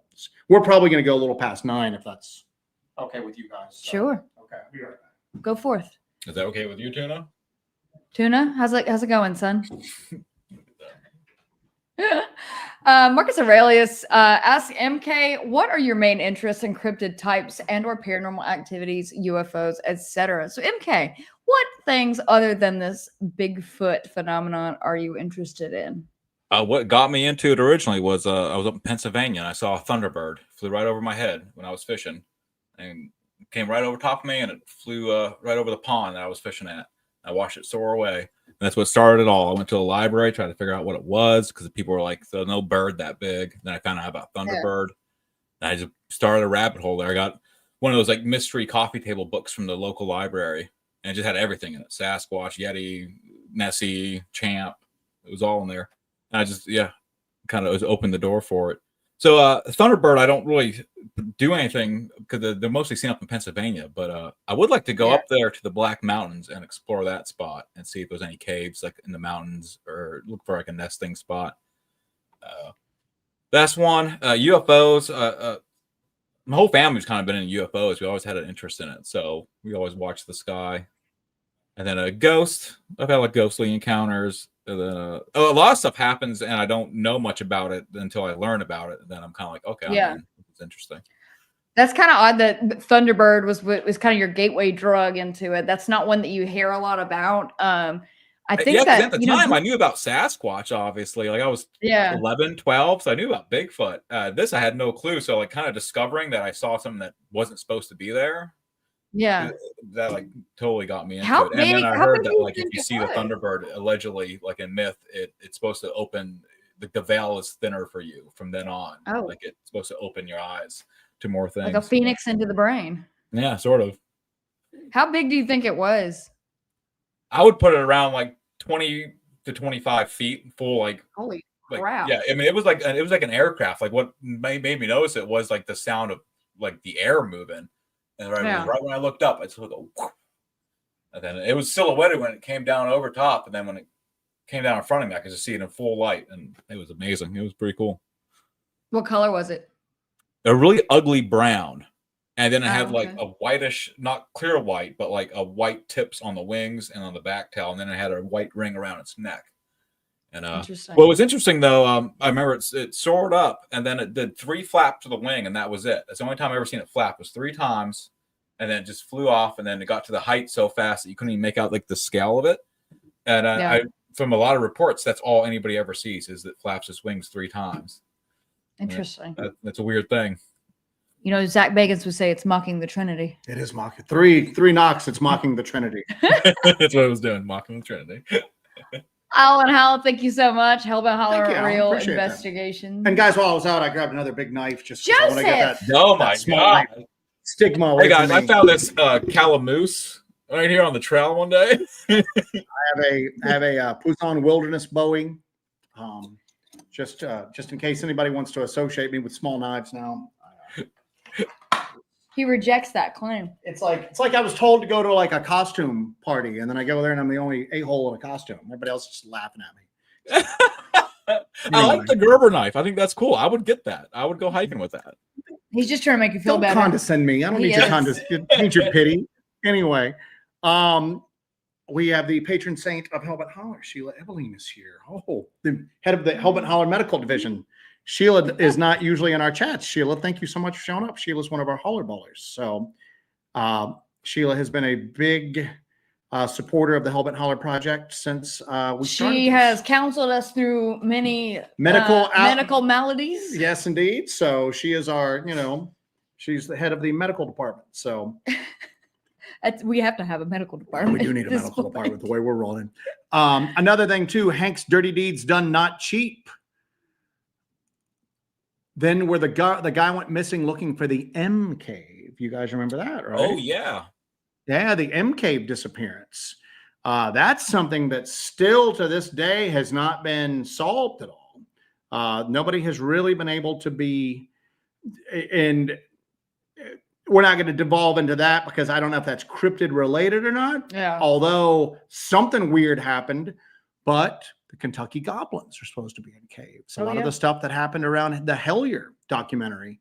It was that they were coming out of these defunct mines and caves at this point. So I'm a firm believer that how do I want to phrase this? So let's have a thought experiment real quick. Let's say that something was phasing in and out of our reality. Okay. Coming through portals, materializing, whatever you want to say you're doing. I know you're going to go, well, there's no proof of that. I understand that. But let's just, for the sake of this thought experiment, let's say that they intellectual exercise. Let's say that they were doing that. Okay. And you always hear about things kind of coming over from other dimensions. And I think that explains a lot of this stuff. A lot of what we see isn't here all the time. They're not raising babies in the woods and eating and dying. They eat and they die sometimes here, but they're not here permanently. They come here from somewhere else and they do their thing and then they go somewhere else. But I've always said it has to be intelligently done, because you don't see these things materializing on, like, in Times Square, New York. There has like, to be forethought, motivation, there's something there. that's directing this, let's just say this, like, appearance. Let's just say they're coming from other dimensions and they're appearing here. Well, if they're basically popping out of thin air, what better place to pop into existence than in, like, a cave? Because if you're just appearing all of a sudden, if you're doing it in the middle of the national forest, you can't guarantee that there's not somebody hiking through, camping, that there's just not a deer standing there where you're getting ready to freaking materialize at. And then all of a sudden, you've got some Philadelphia experiment type thing going on. Remember where people, like, dematerialized and then they rematerialized back, and they're in bulkheads and they're indoors and they've basically phased into where solid materials are, and it killed them. So you would have literally people coming out of the wall because that's where they just rematerialized at. And I've always gone, if something's coming into this reality from somewhere else and it's intelligently directed, what better place to do it than in a subterranean, like, chasm, like a cave, a mine shaft? There's not going to be anything there. Okay. Yeah. And it could give you multiple options to leave from. So if one spot's and it's not going to give you, but you're going to basically be able to materialize safely, unnoticed. Maybe you always materialize in this one area and then you're not there for a year and a sapling starts to grow up and then you materialize there and now you've got, like, a freaking tree stuck in. Yeah. There, the environment doesn't change that much. And if it does change, it's over the course of thousands and thousands of years with stalactites and stalagmites. So it would be a very static, safe area for things to enter our reality and then leave those caves, okay? Come up, do their thing, go back into the cave or mine, and then leave to go over to where it was going to. Could being closer to the Earth's core actually lend some sort of energy to that? There's a lot of magnetism. wondering, like, maybe the time slip has taken place because of the geographical features. But like you were saying about, let's say something time slips from 20,000 years ago, or we'll go further. Let's go like 1 million years ago. There used to be, like, bipedal dog people. Well, what if they experienced a time slip? But, like, back then, those types of areas would have been more exposed. Yeah. Over time, like, things get covered and all that. So then it's Maybe phasing in to a place that's still the same, basically, but it's lower. Yeah. It's where they were at when they slipped through. Maybe not even from the past. It might be from the future. There might have been some sort of, like, biological experiments that escaped that then just basically started to become the dominant species. Or maybe there was some sort of weird evolutionary type thing that happened. Or maybe they're from another reality entirely. Now, one of the other things, too, that would go into place is that there's a lot of terrestrial radiation underground sometimes because of radioactive elements that are down there. You get some pretty strong radiation readings in certain caves at that point. Maybe that ambient radiation kind of, like, aids the ability for them to come in and out of this, like, reality. So, did you know in Linville Gorge they used to mine uranium? Yeah. And that could be possibly that might kind of, like, factor into it. You know, It's very weird. And we found it. And then Joe and Ron from Wild and Weird West Virginia found the same thing. We found Bigfoot prints, or what appeared to be Bigfoot prints, that had really high levels of, like, radiation when you compared it to the rest of the area. Yeah, that residual radiation on there. And Joe and Ron, if you guys haven't checked them out, they're our boys from Wild and Weird West Virginia. I was on their show, Jesse, and it was the most popular live stream that they've ever done. Well, that is no surprise to me. Far Joe. more popular than when you were on there, Jesse. So just to kind of throw that out at you there. You know what I'm saying? So I don't understand your aggression tonight, Joe. And the knife he brought on that show was huge. The small big knife was thing, that you guys knife? are never going to live it. But anyway, You know what? Just Joe's in a mood today. We might find him naked with a gun in a cave later. So if you're lucky. Next Anyway. week he's dragging in a broadsword. It's like, So, but both of us in the Southern Appalachians, them in the West, like Virginia area, have found what appear to be Bigfoot footprints that had higher levels of radiation than the standard background levels of radiation there. And people were telling us, well, they were in a cave and they tracked out and they had radioactive clay on their feet. And I'm like, maybe they were radioactive. You know what I'm saying? So Yeah, like maybe they whatever needed phasing that them sort of into it. environment to do their weird stuff. Thank you for that, Bettina. thank you, Bettina. Thank you so much. And Absolutely. then Mark D, a member for 15 months. Awesome show tonight with MK Ultra. oh, thanks. Pork Chop Express says areas with rare earth minerals like lithium could be turned into advantageous power sources on demand. PCX, you're right there with me. Right So, there, boy. I'm fascinated by that like natural nuclear fusion that took place like 1 billion years ago in the Congos. You guys ever seen anything about that? Like Yeah. stuff like that really interests me. Like what can happen naturally inside the earth that could cause quantum type things to happen? Like, well, there's discussion, and you know what? It hasn't been proven, but it hasn't really been disproven either. That that basically like atomic detonations took place in India. They think they have like that it's the land backs these stories up. That it kind of matches up with like so-called Indian mythology, which might not be as mythological as we would like to think, but.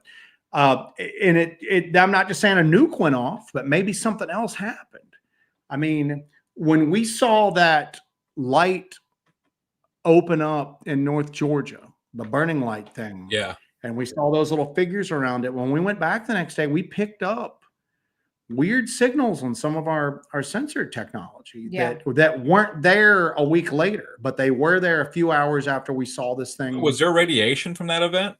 Anything? Yes, we came back the next morning, and that's in that video too. We came back the next morning and we actually got readings from the area. That's why we came straight back the next day and got readings there. And that's when the famed jumper incident occurred as well. That happened when we were leaving out of there. The little jumper that happened when we were leaving out of there the day we were getting those readings. So we actually got those readings, and then there was something going from tree to tree, which could have been possibly a leaf or possibly not, depending on, if you're wrong or not.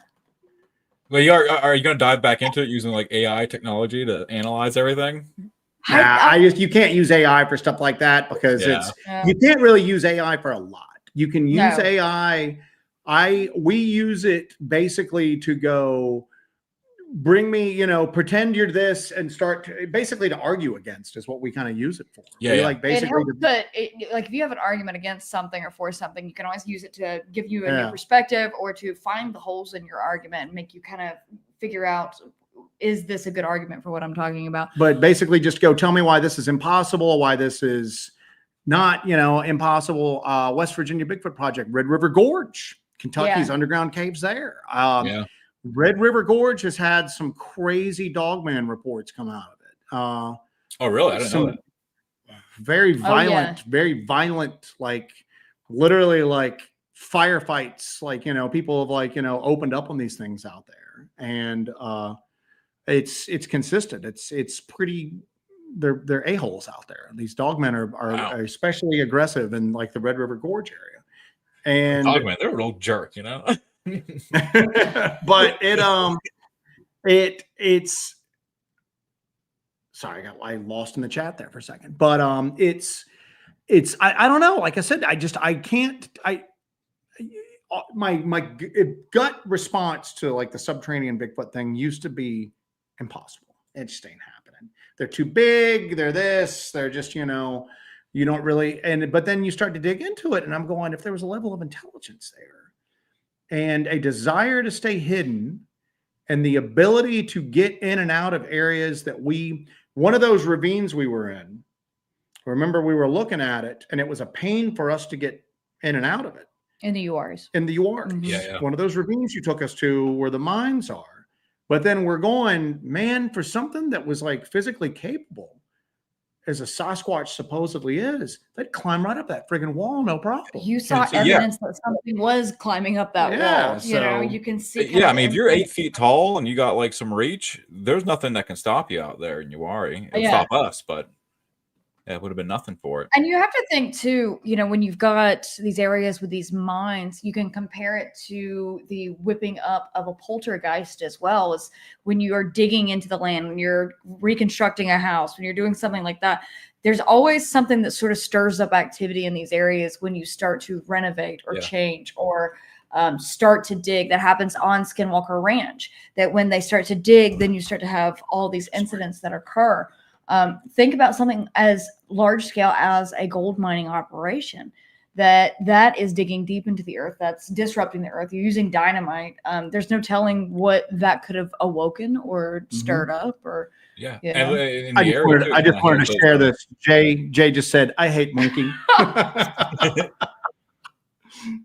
But like Oh, that good area too Lord. has a lot of old homesteads too, and that's something that goes along with the paranormal. Seems to just kind of be around old abandoned home sites. Yeah, that's definitely something that's on our bingo card that we've got is these homesteads, caves, water, the presence of large bodies of water nearby. You've got Lake Baden right there. You got the Yeah. Yadkin River right there. Yeah. I mean, a lot of this stuff it fits the card to a T. The URIs definitely fit it to a T. And you got the Okay. mound down there, not too far, the Town Creek Indian Mound. Town Creek Mound, yeah, and all of us have been to the Town Creek Indian Mound. There is a dog-headed creature that is depicted on the wall of the little sacred temple site on top of the mound there. That's pretty interesting. I was gone for most of the Thunderbird discussion. Rissel wanted to know, was the Thunderbird you saw, was it more like a pterosaur? No, it was an eagle. Kind of like Like, pterosaur. I like they- the old school pterodactyl. right. It was like a big bird. I'm a pterodactyl Yeah. man myself. I'm a pterodactyl man myself. You know what I'm saying? Yeah, that's one of those things too, where it's like, because that's something I didn't know anything about, and going into it, people the pterosaur description and the eagle description would kind of clash. Like they would both be called Thunderbirds, but then what I saw was like, well, that wasn't a pterosaur. By the way, I was like, huge into dinosaurs. If I was like gonna like imagine something, it would have been probably like a pterodactyl kind of thing. But You have been hoping for a dinosaur. you yeah, I know? would have been hoping at 11, getting ready to go watch The Lost World with Jeff Goldblum. But no, it was an eagle. It was almost like a beautiful eagle shape, like no different than like a bald eagle. kind of going through the chat. There's a lot of good discussion tonight. Yeah. We always rewatch these just to kind of watch the chat. And Oh, because yeah. we like seeing ourselves on camera. There you go. Joe likes to look at his big knife Yeah, on camera. You go through his phone, it's just like screenshots of him showing off his knives. He's just holding his knife. And like comments. Like taking a Complimenting. picture of the knife from underneath. Is he getting a bigger Yeah. knife? No, Joe, don't do it. He's going. He's going in. Oh Lord. How late you want to go? We'll go a few more minutes. You want to go a few more We still got minutes? pretty good- Then I'll make some dinner. Out here. Joe's doing it. He's here. Especially because I have another big knife just so I don't God, kind of take There that. we go. It's just a, just your standard, just Bowie. Nothing small about that at all. It's like a Joe's not a cutlass, small man. knife guy. Joe's not a small knife guy at all. Okay.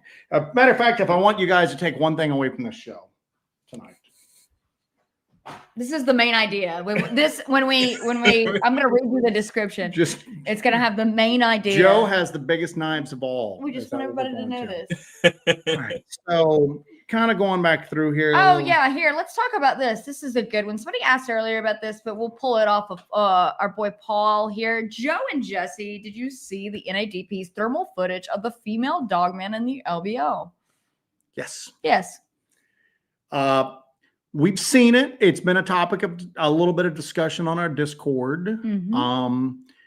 I will preface anything that we say right now is that we have a lot of respect for Jody Cook. You know what I'm saying? And I don't see the baby Dogman waving aspect. I think that was a little, but again, I think that was building a bit of a narrative. building a bit of a narrative. There does appear to be something Yes. there. It's unusual. I would like to, from what I understand, they have tried to brighten the footage a little bit. And I think you've lost a lot of detail in that process. Yeah. It's very, when you're messing with thermal footage, you have to be very kind of precise in how you do it, because if the thermal scope that they used is capable of very great detail, and you don't really see any detail whatsoever. Any detail It's with very even fuzzy. the trees and all of that are very fuzzy. And I'm just looking at it, and somebody had told me, and I might be wrong, somebody had told me that Jody had said that they had tried to brighten it up some. And I think maybe you've lost some. And then again, I'm also saying I'm looking at it from somebody who reviews a lot of thermal footage. Yeah. What we saw, now the thermal scope that they were using was set on white hot. So the hotter in that field of view, the hottest object is going to be white, and then everything else will be darker around it. And then warm objects will be various, shades of white. We were using black hot when we filmed whatever we filmed in the LBL. Yeah. And it was insanely hot. Whatever it was had more body heat than Jesse and I did, and more body heat than the deer that we'd been looking at previously too. Oh yeah, it was hot. It was real hot. So hot. So I'm wondering if the unbrightened footage, that creature or whatever they filmed, would be whiter, would appear to be hotter. And I think that's what was throwing me off at first, because I'm looking at it going, I don't know what I'm looking at here. And then somebody told me, well, Jody mentioned, and again, I could be wrong on that. That's and I'd like to see maybe the unaltered footage to really get a look at it, because they said that they were using an AGM thermal. Now I use an AGM thermal. They're using the same sensor that yours uses. But you can look at my thermal and see what kind of level of detail you're going to get when you get figures or when you film something that is warm. MK, you used my thermal in the field a couple of weeks ago, and you can see the level of detail that you can get using that. I know all I saw was that one image from the supposed like dog woman, kind of holding the baby and kind of outlined it. But to me, the detail, like what I'm looking through when I'm looking through yours, it's substantial. It's better than like what the Predator was looking at in the first movie. Like it's right.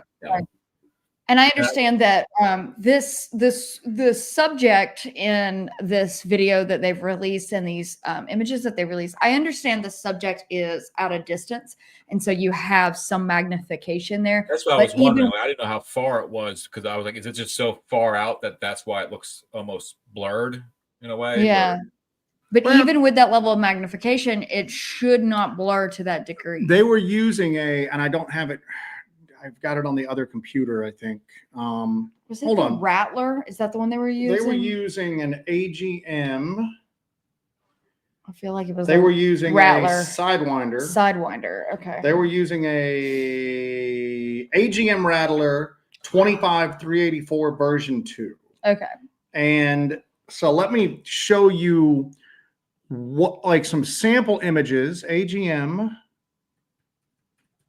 Rattler V2 25384. And this is what, let me find that hog is pretty good. That hog is real good. Yeah. That's exactly what we need. Open link in a new tab, or you can save the image. Here, hold on. Let's see if I can do this. Too small. You might be able to, no, yeah. Let me do What's it. up, Bigfoot Michigan Rob? I've been watching your show. What's up, Bigfoot Michigan Rob? What's up, my man? Let me pull it up. But we're going to pull up an image of the. 3, 2. Now you need to. Here we go. This is the one that I. Oh yeah, because you got the white hot. Perfect. Yeah. So let me try to. Where's my. Have you ever taken it to like, as you mentioned before about you wanting to take it to like a reptilian or like a reptile place to see if what the thermal imaging would look like on that? I you ever have taken it to a not. I'm zoo? definitely going to do that. But I was reading some articles about. Oh, very There, good, perfect. Joseph. So I was reading some articles about looking at snakes on thermal because the UR is so full of freaking snakes.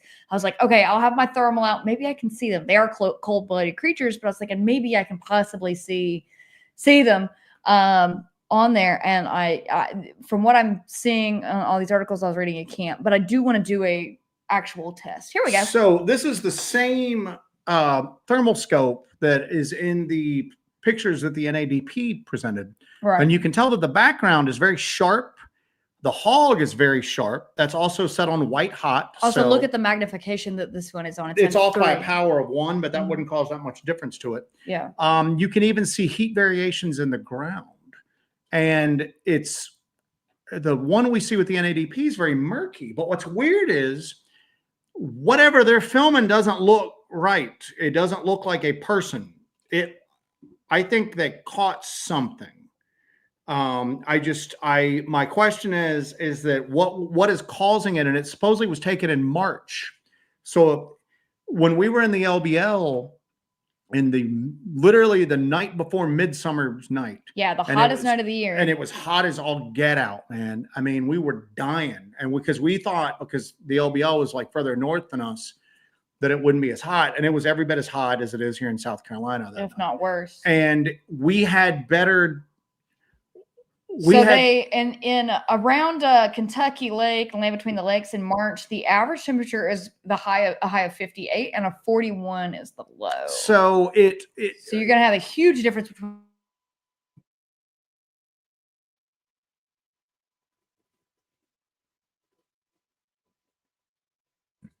Oh no, did I lose?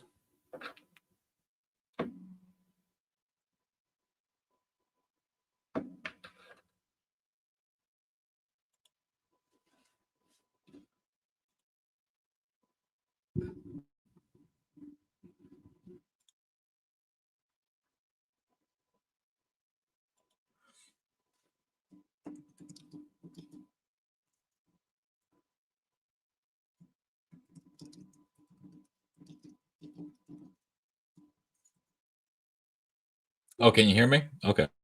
So it's just there frozen. So the show is mine? Yes, finally. We're doing it, folks. I thought you were gonna take me down right now. No, one of the things I wanted to talk about with that involving that dog shape is that like you do see a shape there. What I'm curious about is like how much does how much do you actually see of the body heat on like from like if a great ape standing up in front of you, or even I guess a person, but I guess you'd want to use something with a lot of fur, like Robin Williams. Like, what would that look like on a thermal? Because you do see an outline of what you would think is a like a dog person. Now, the kid part I thought was funny because the kid's kind of like it would be like if you had a toddler and like you're holding him like this, the kid's kind of like. Wah. I don't know why though you do that with a kid. This is how I took over control of the Hop and Holler show. But keep it going. Let me see what's going on in chat. They started chats too. I should do like a post Hellbent Holler live show, like how they used to do the Talking Dead. Hello. Hey guys, our internet just went out. I told Joe, I said the NAPD did this. What else? That's what I said. I was like, oh, we said too much. Yeah, I've got nothing negative to say because we've got a lot of respect for Jody Cook. Is that if it was anybody else presenting it, I would look at it differently. But one thing, Jody Cook is not going to hoax anything. So I think that there's something weird there. Yeah. I'd like to see the unbrightened up footage and maybe stabilized. I don't see the Dogman baby. But I think that was a weird thing to do, was editorialize it and then edit the image. I think presenting the image as taken and then let your audience maybe interpret it would have been a better route to go, not guiding. Yeah. But when you guys were gone, what I was saying was like I definitely see the dog like person shape, but I guess what you it's weird definitely that you don't see that shape there. It's yeah, it's there. like the You can thermal see seems it. to be heavy on the face, and then you get kind of like Wow. some arms. But I was wondering, like, does fur actually block that much heat to where you might not see the chest region, or you might not see? Variations of fur will break up your thermal silhouette a bit. And you can look around, you can see that on the hog image that we shared. You know what I'm saying? Yeah. Certain parts. And a hog doesn't have very thick fur. But you can see this with other animals. Look at a coyote, you know what I'm saying? Because there's a lot of predator hunters that use thermal. I want to just throw this out real quick, and then we're going to have to wrap up because we're actually using my phone as a hotspot, and that's notoriously bad. Yeah. I want to say that I just want to remind everybody of the Beast of Seven Shoots, which was a creature that could be described as canine looking, and it was holding something that looked like it was an object that it had killed. Mm-hmm. Everybody here knows what the Beast of Seven Shoots is. And I'm looking at the thing that they recorded, and I'm going, that's not something holding a dog baby. That's something holding something that it's killed. Yeah. And I'm just going, and again, I go back to the Beast of Seven Shoots. Are you able to get back on the? I'm pulling it. Are you on the internet right now? I'm on the internet. I am the internet. We're not streaming on my phone. No, Perfect. no, Okay. don't. No, we are streaming on your phone. Oh, do it again. I want to can- take it over again. I'm accessing the internet. I thought that's what you were asking. No, me. we have the internet again. I'm pulling up. No, I don't. We do? Yep. Can I switch? I think you can switch. Is it too dangerous? Guys, it might lose just for a second. I don't see it. Here, hold on a second. There it is. Oh. Hold on. Okay, guys. They're exactly like this too all the time on the weekends. Like whenever I go investigating with them, this is what it is. Hold on. We're back. Look at the back. We're back. I didn't say anything. So we're gonna wrap this up. So I was gonna show. Let me show the Beast of Seven Shoots real quick, just so you can see what Joe is talking about on here. This one was I always remember it because when there used to be, you don't hear about that classification of Bigfoots anymore, the 1, 2, 3, 4. This was always like used as the example for the 4. But this is something that looks more like a baboon, than like an actual great ape. And if you can see, it looks like it's holding something under its arm. Yeah. So when I looked at that thermal footage, I went, it does look like it's holding something. I just don't think it's a puppy. I think it's holding a kill. Wasn't there like a missing dog in that area that matched the description of that? With the Beast of Seven Shoots? Yeah, because I know the picture of this, they didn't know that it was in the frame when they took the picture. They just snapped it. Yeah. They found that years later. So they And I do blame the Disney. I was thinking someone had looked back into that time period and someone had been missing a dog that was like white, large like that. And you don't want to do this Disneyfication of these kind of creatures with that, where you're like, oh, he's carrying the dog to the ice cream shop. That's what I was saying. The kid's like, but it's like, why would it be? I mean, what are we doing? Like. So it's I'm not saying that's what it is. I'm telling you right now that it doesn't look like a person, and it's behaving just the way it's kind of in the trees and all that. It's very similar to the behavior of what we saw and got a couple images of this kind of lurking, observing type thing. I have not heard the audio yet, but I'm just telling you that I think that whatever it was holding, I don't think it was a baby. I don't think it's a baby waving at the camera. That's like Jesse says, that seems like it's Disneyfication of it. Yeah. And I quite honestly, but here's the deal. They have seen the original footage. Maybe the original footage backs that up. But I just looked at that and I went, Beast of Seven Shoots is what I'm looking at here. I'm looking at, it's holding something that it's taken down. It's holding a prey animal in its chest there. And that wouldn't be the first kind of photograph we got of something similar. There was I think it was the Navajo reservation photo where it's a large, more of a desert environment, but it's holding something. It's kind of thought to be like a deer, like a small deer or something that's holding. And similarly in the same way, kind of up underneath, like up underneath the arm and all that.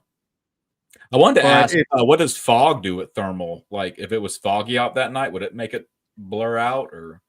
Fog can, they'll tell you if you read like the brochures online that weather has no effect. That's not true. It definitely does. Because it definitely will sometimes that did not look like fog to me, but maybe it was. To me, it just looked like something like they had tried to brighten it up. And somebody asked, like, what do you mean by brighten it up? Though they put it in some sort of photo editing or video editing, and then just raise the brightness. Raise the brightness, but when you do that, you lose so much detail. You really, if you want to do anything to a thermal to bring out detail, you want to up the contrast a little bit and then edge the brightness. That's what you're going to do to it. Yeah. Not blow it out, because once you blow something out with brightness, you lose detail. You can't recover that. Like I said, but again, I go to the fact that, out of a lot of people that have, what we ran into in the LBL was that a lot of the like old timers, the people that have been doing it for a while, were just trading stories back and forth to each other.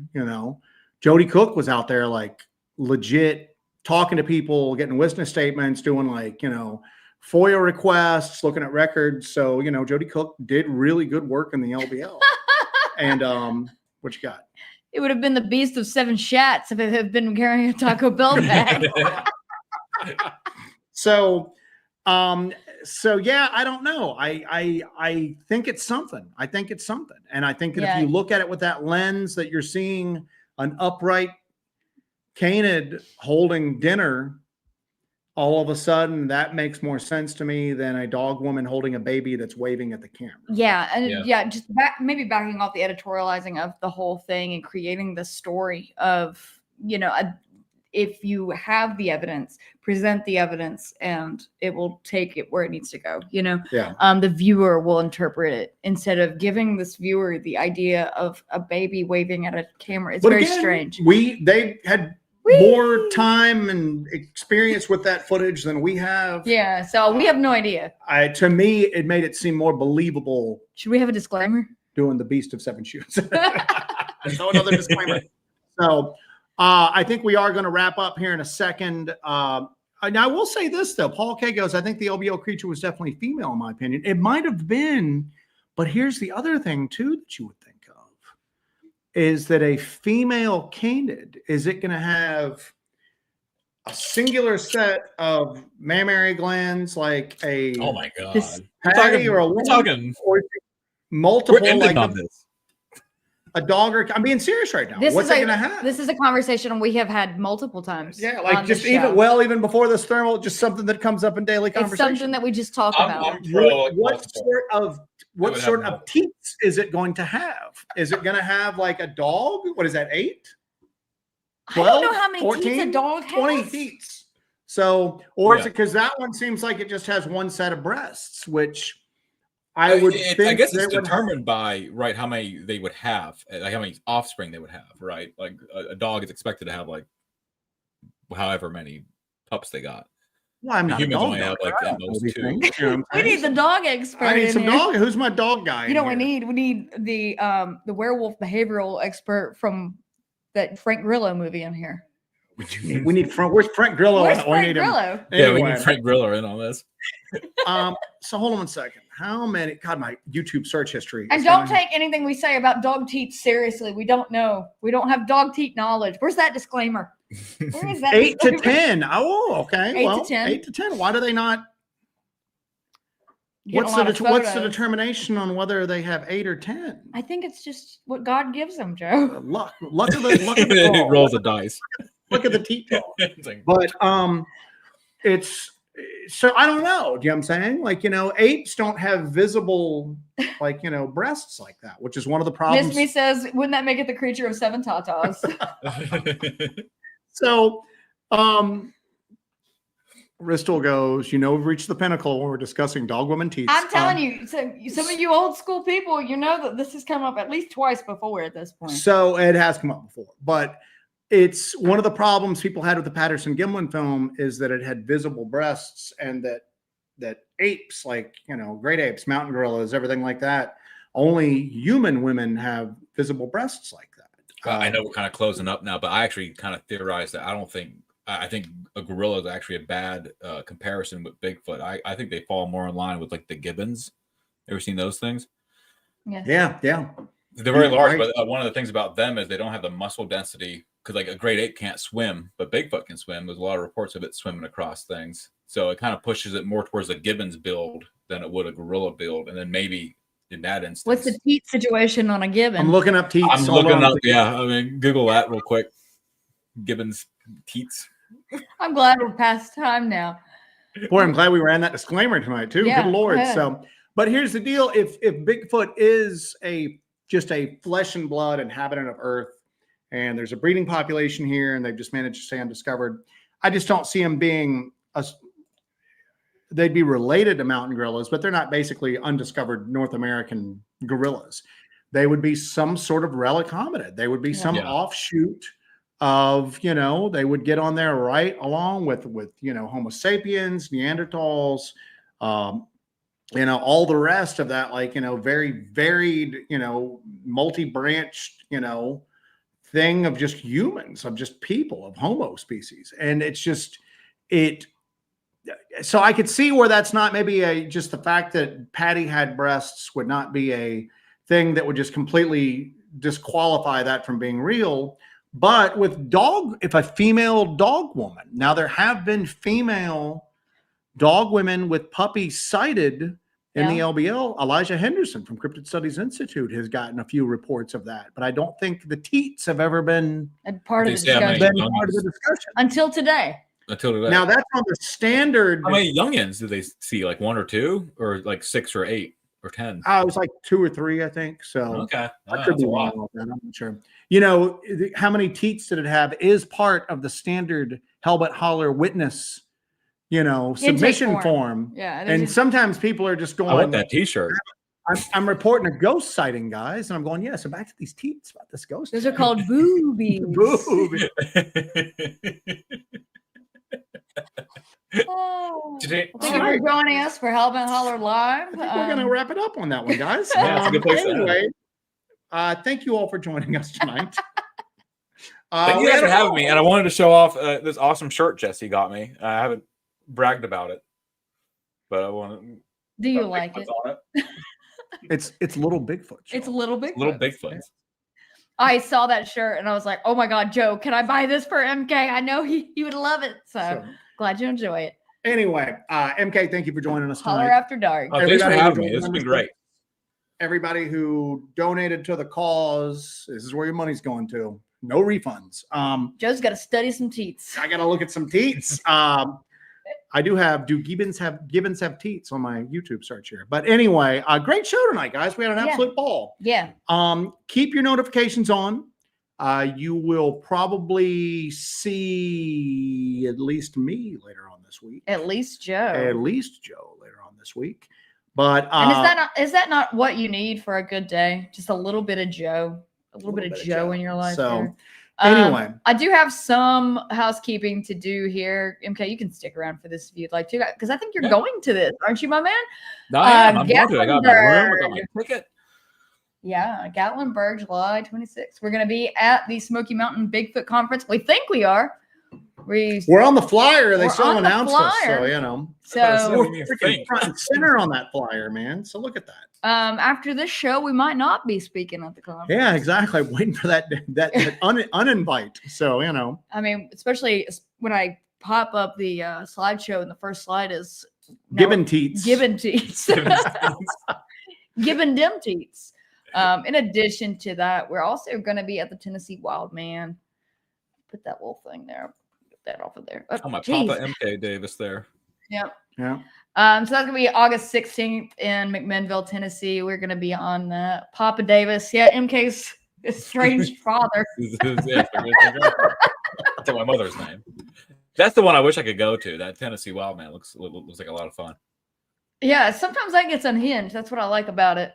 We have a good time when we do that. But those are the only 2 conferences we're going to be doing this year. That might be it for a while for us. It might be it for a while. We've got so many things we got to do, and I'm working on this huge project right now, and I'm in the weeds on editing.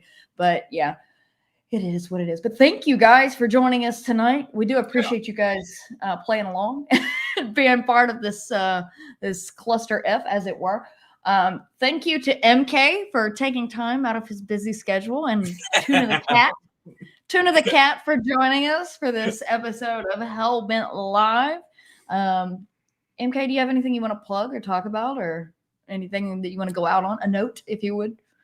No, I got nothing. I guess I'll see some of you guys here in Gatlinburg. Yeah. Yeah, I Sweet. got nothing All right. to plug. Cool. Joseph? I got nothing. Wow. I think the teats were enough. I think everybody's been overwhelmed with the teat conversation. Thank you guys for joining us. Thank you for the super chats. Thank you for the people who signed up for memberships. Thank you for the people who have been members. Thank you guys. Thank you. Thank you. We are community supported 100%. Unless Pete Meals decides to throw me a bone and throw me a bag of freeze-dried food, then I am going to sell out for that. That sounds great. Biscuits and gravy all the way. Or that coconut thing too was really good. Oh, the coconut chicken curry. I'm telling you what an exotic delight. I just have to say. What an exotic What delight. an exotic It was. delight. It was good. Crawling around caves all day. All you want is a Talk coconut about the chicken peach curry. cobbler. Oh my lord. Where is my sponsorship? That's what I want. All right, guys. I'll let you all get to bed. We're going to eat some dinner. MK, stick around for me ending the show. We'll talk to you after this. So don't go anywhere, my friend. We're going to end it here. Hey, Michelle. Nice to see Miss Michelle in here. But thank you, guys. And I guess we will catch y'all. Keep your notifications on. Joseph might have a little cool little treat for you folks out down the road. Thank you guys for joining us. Take care of yourselves and take care of each other. Good night. Good night.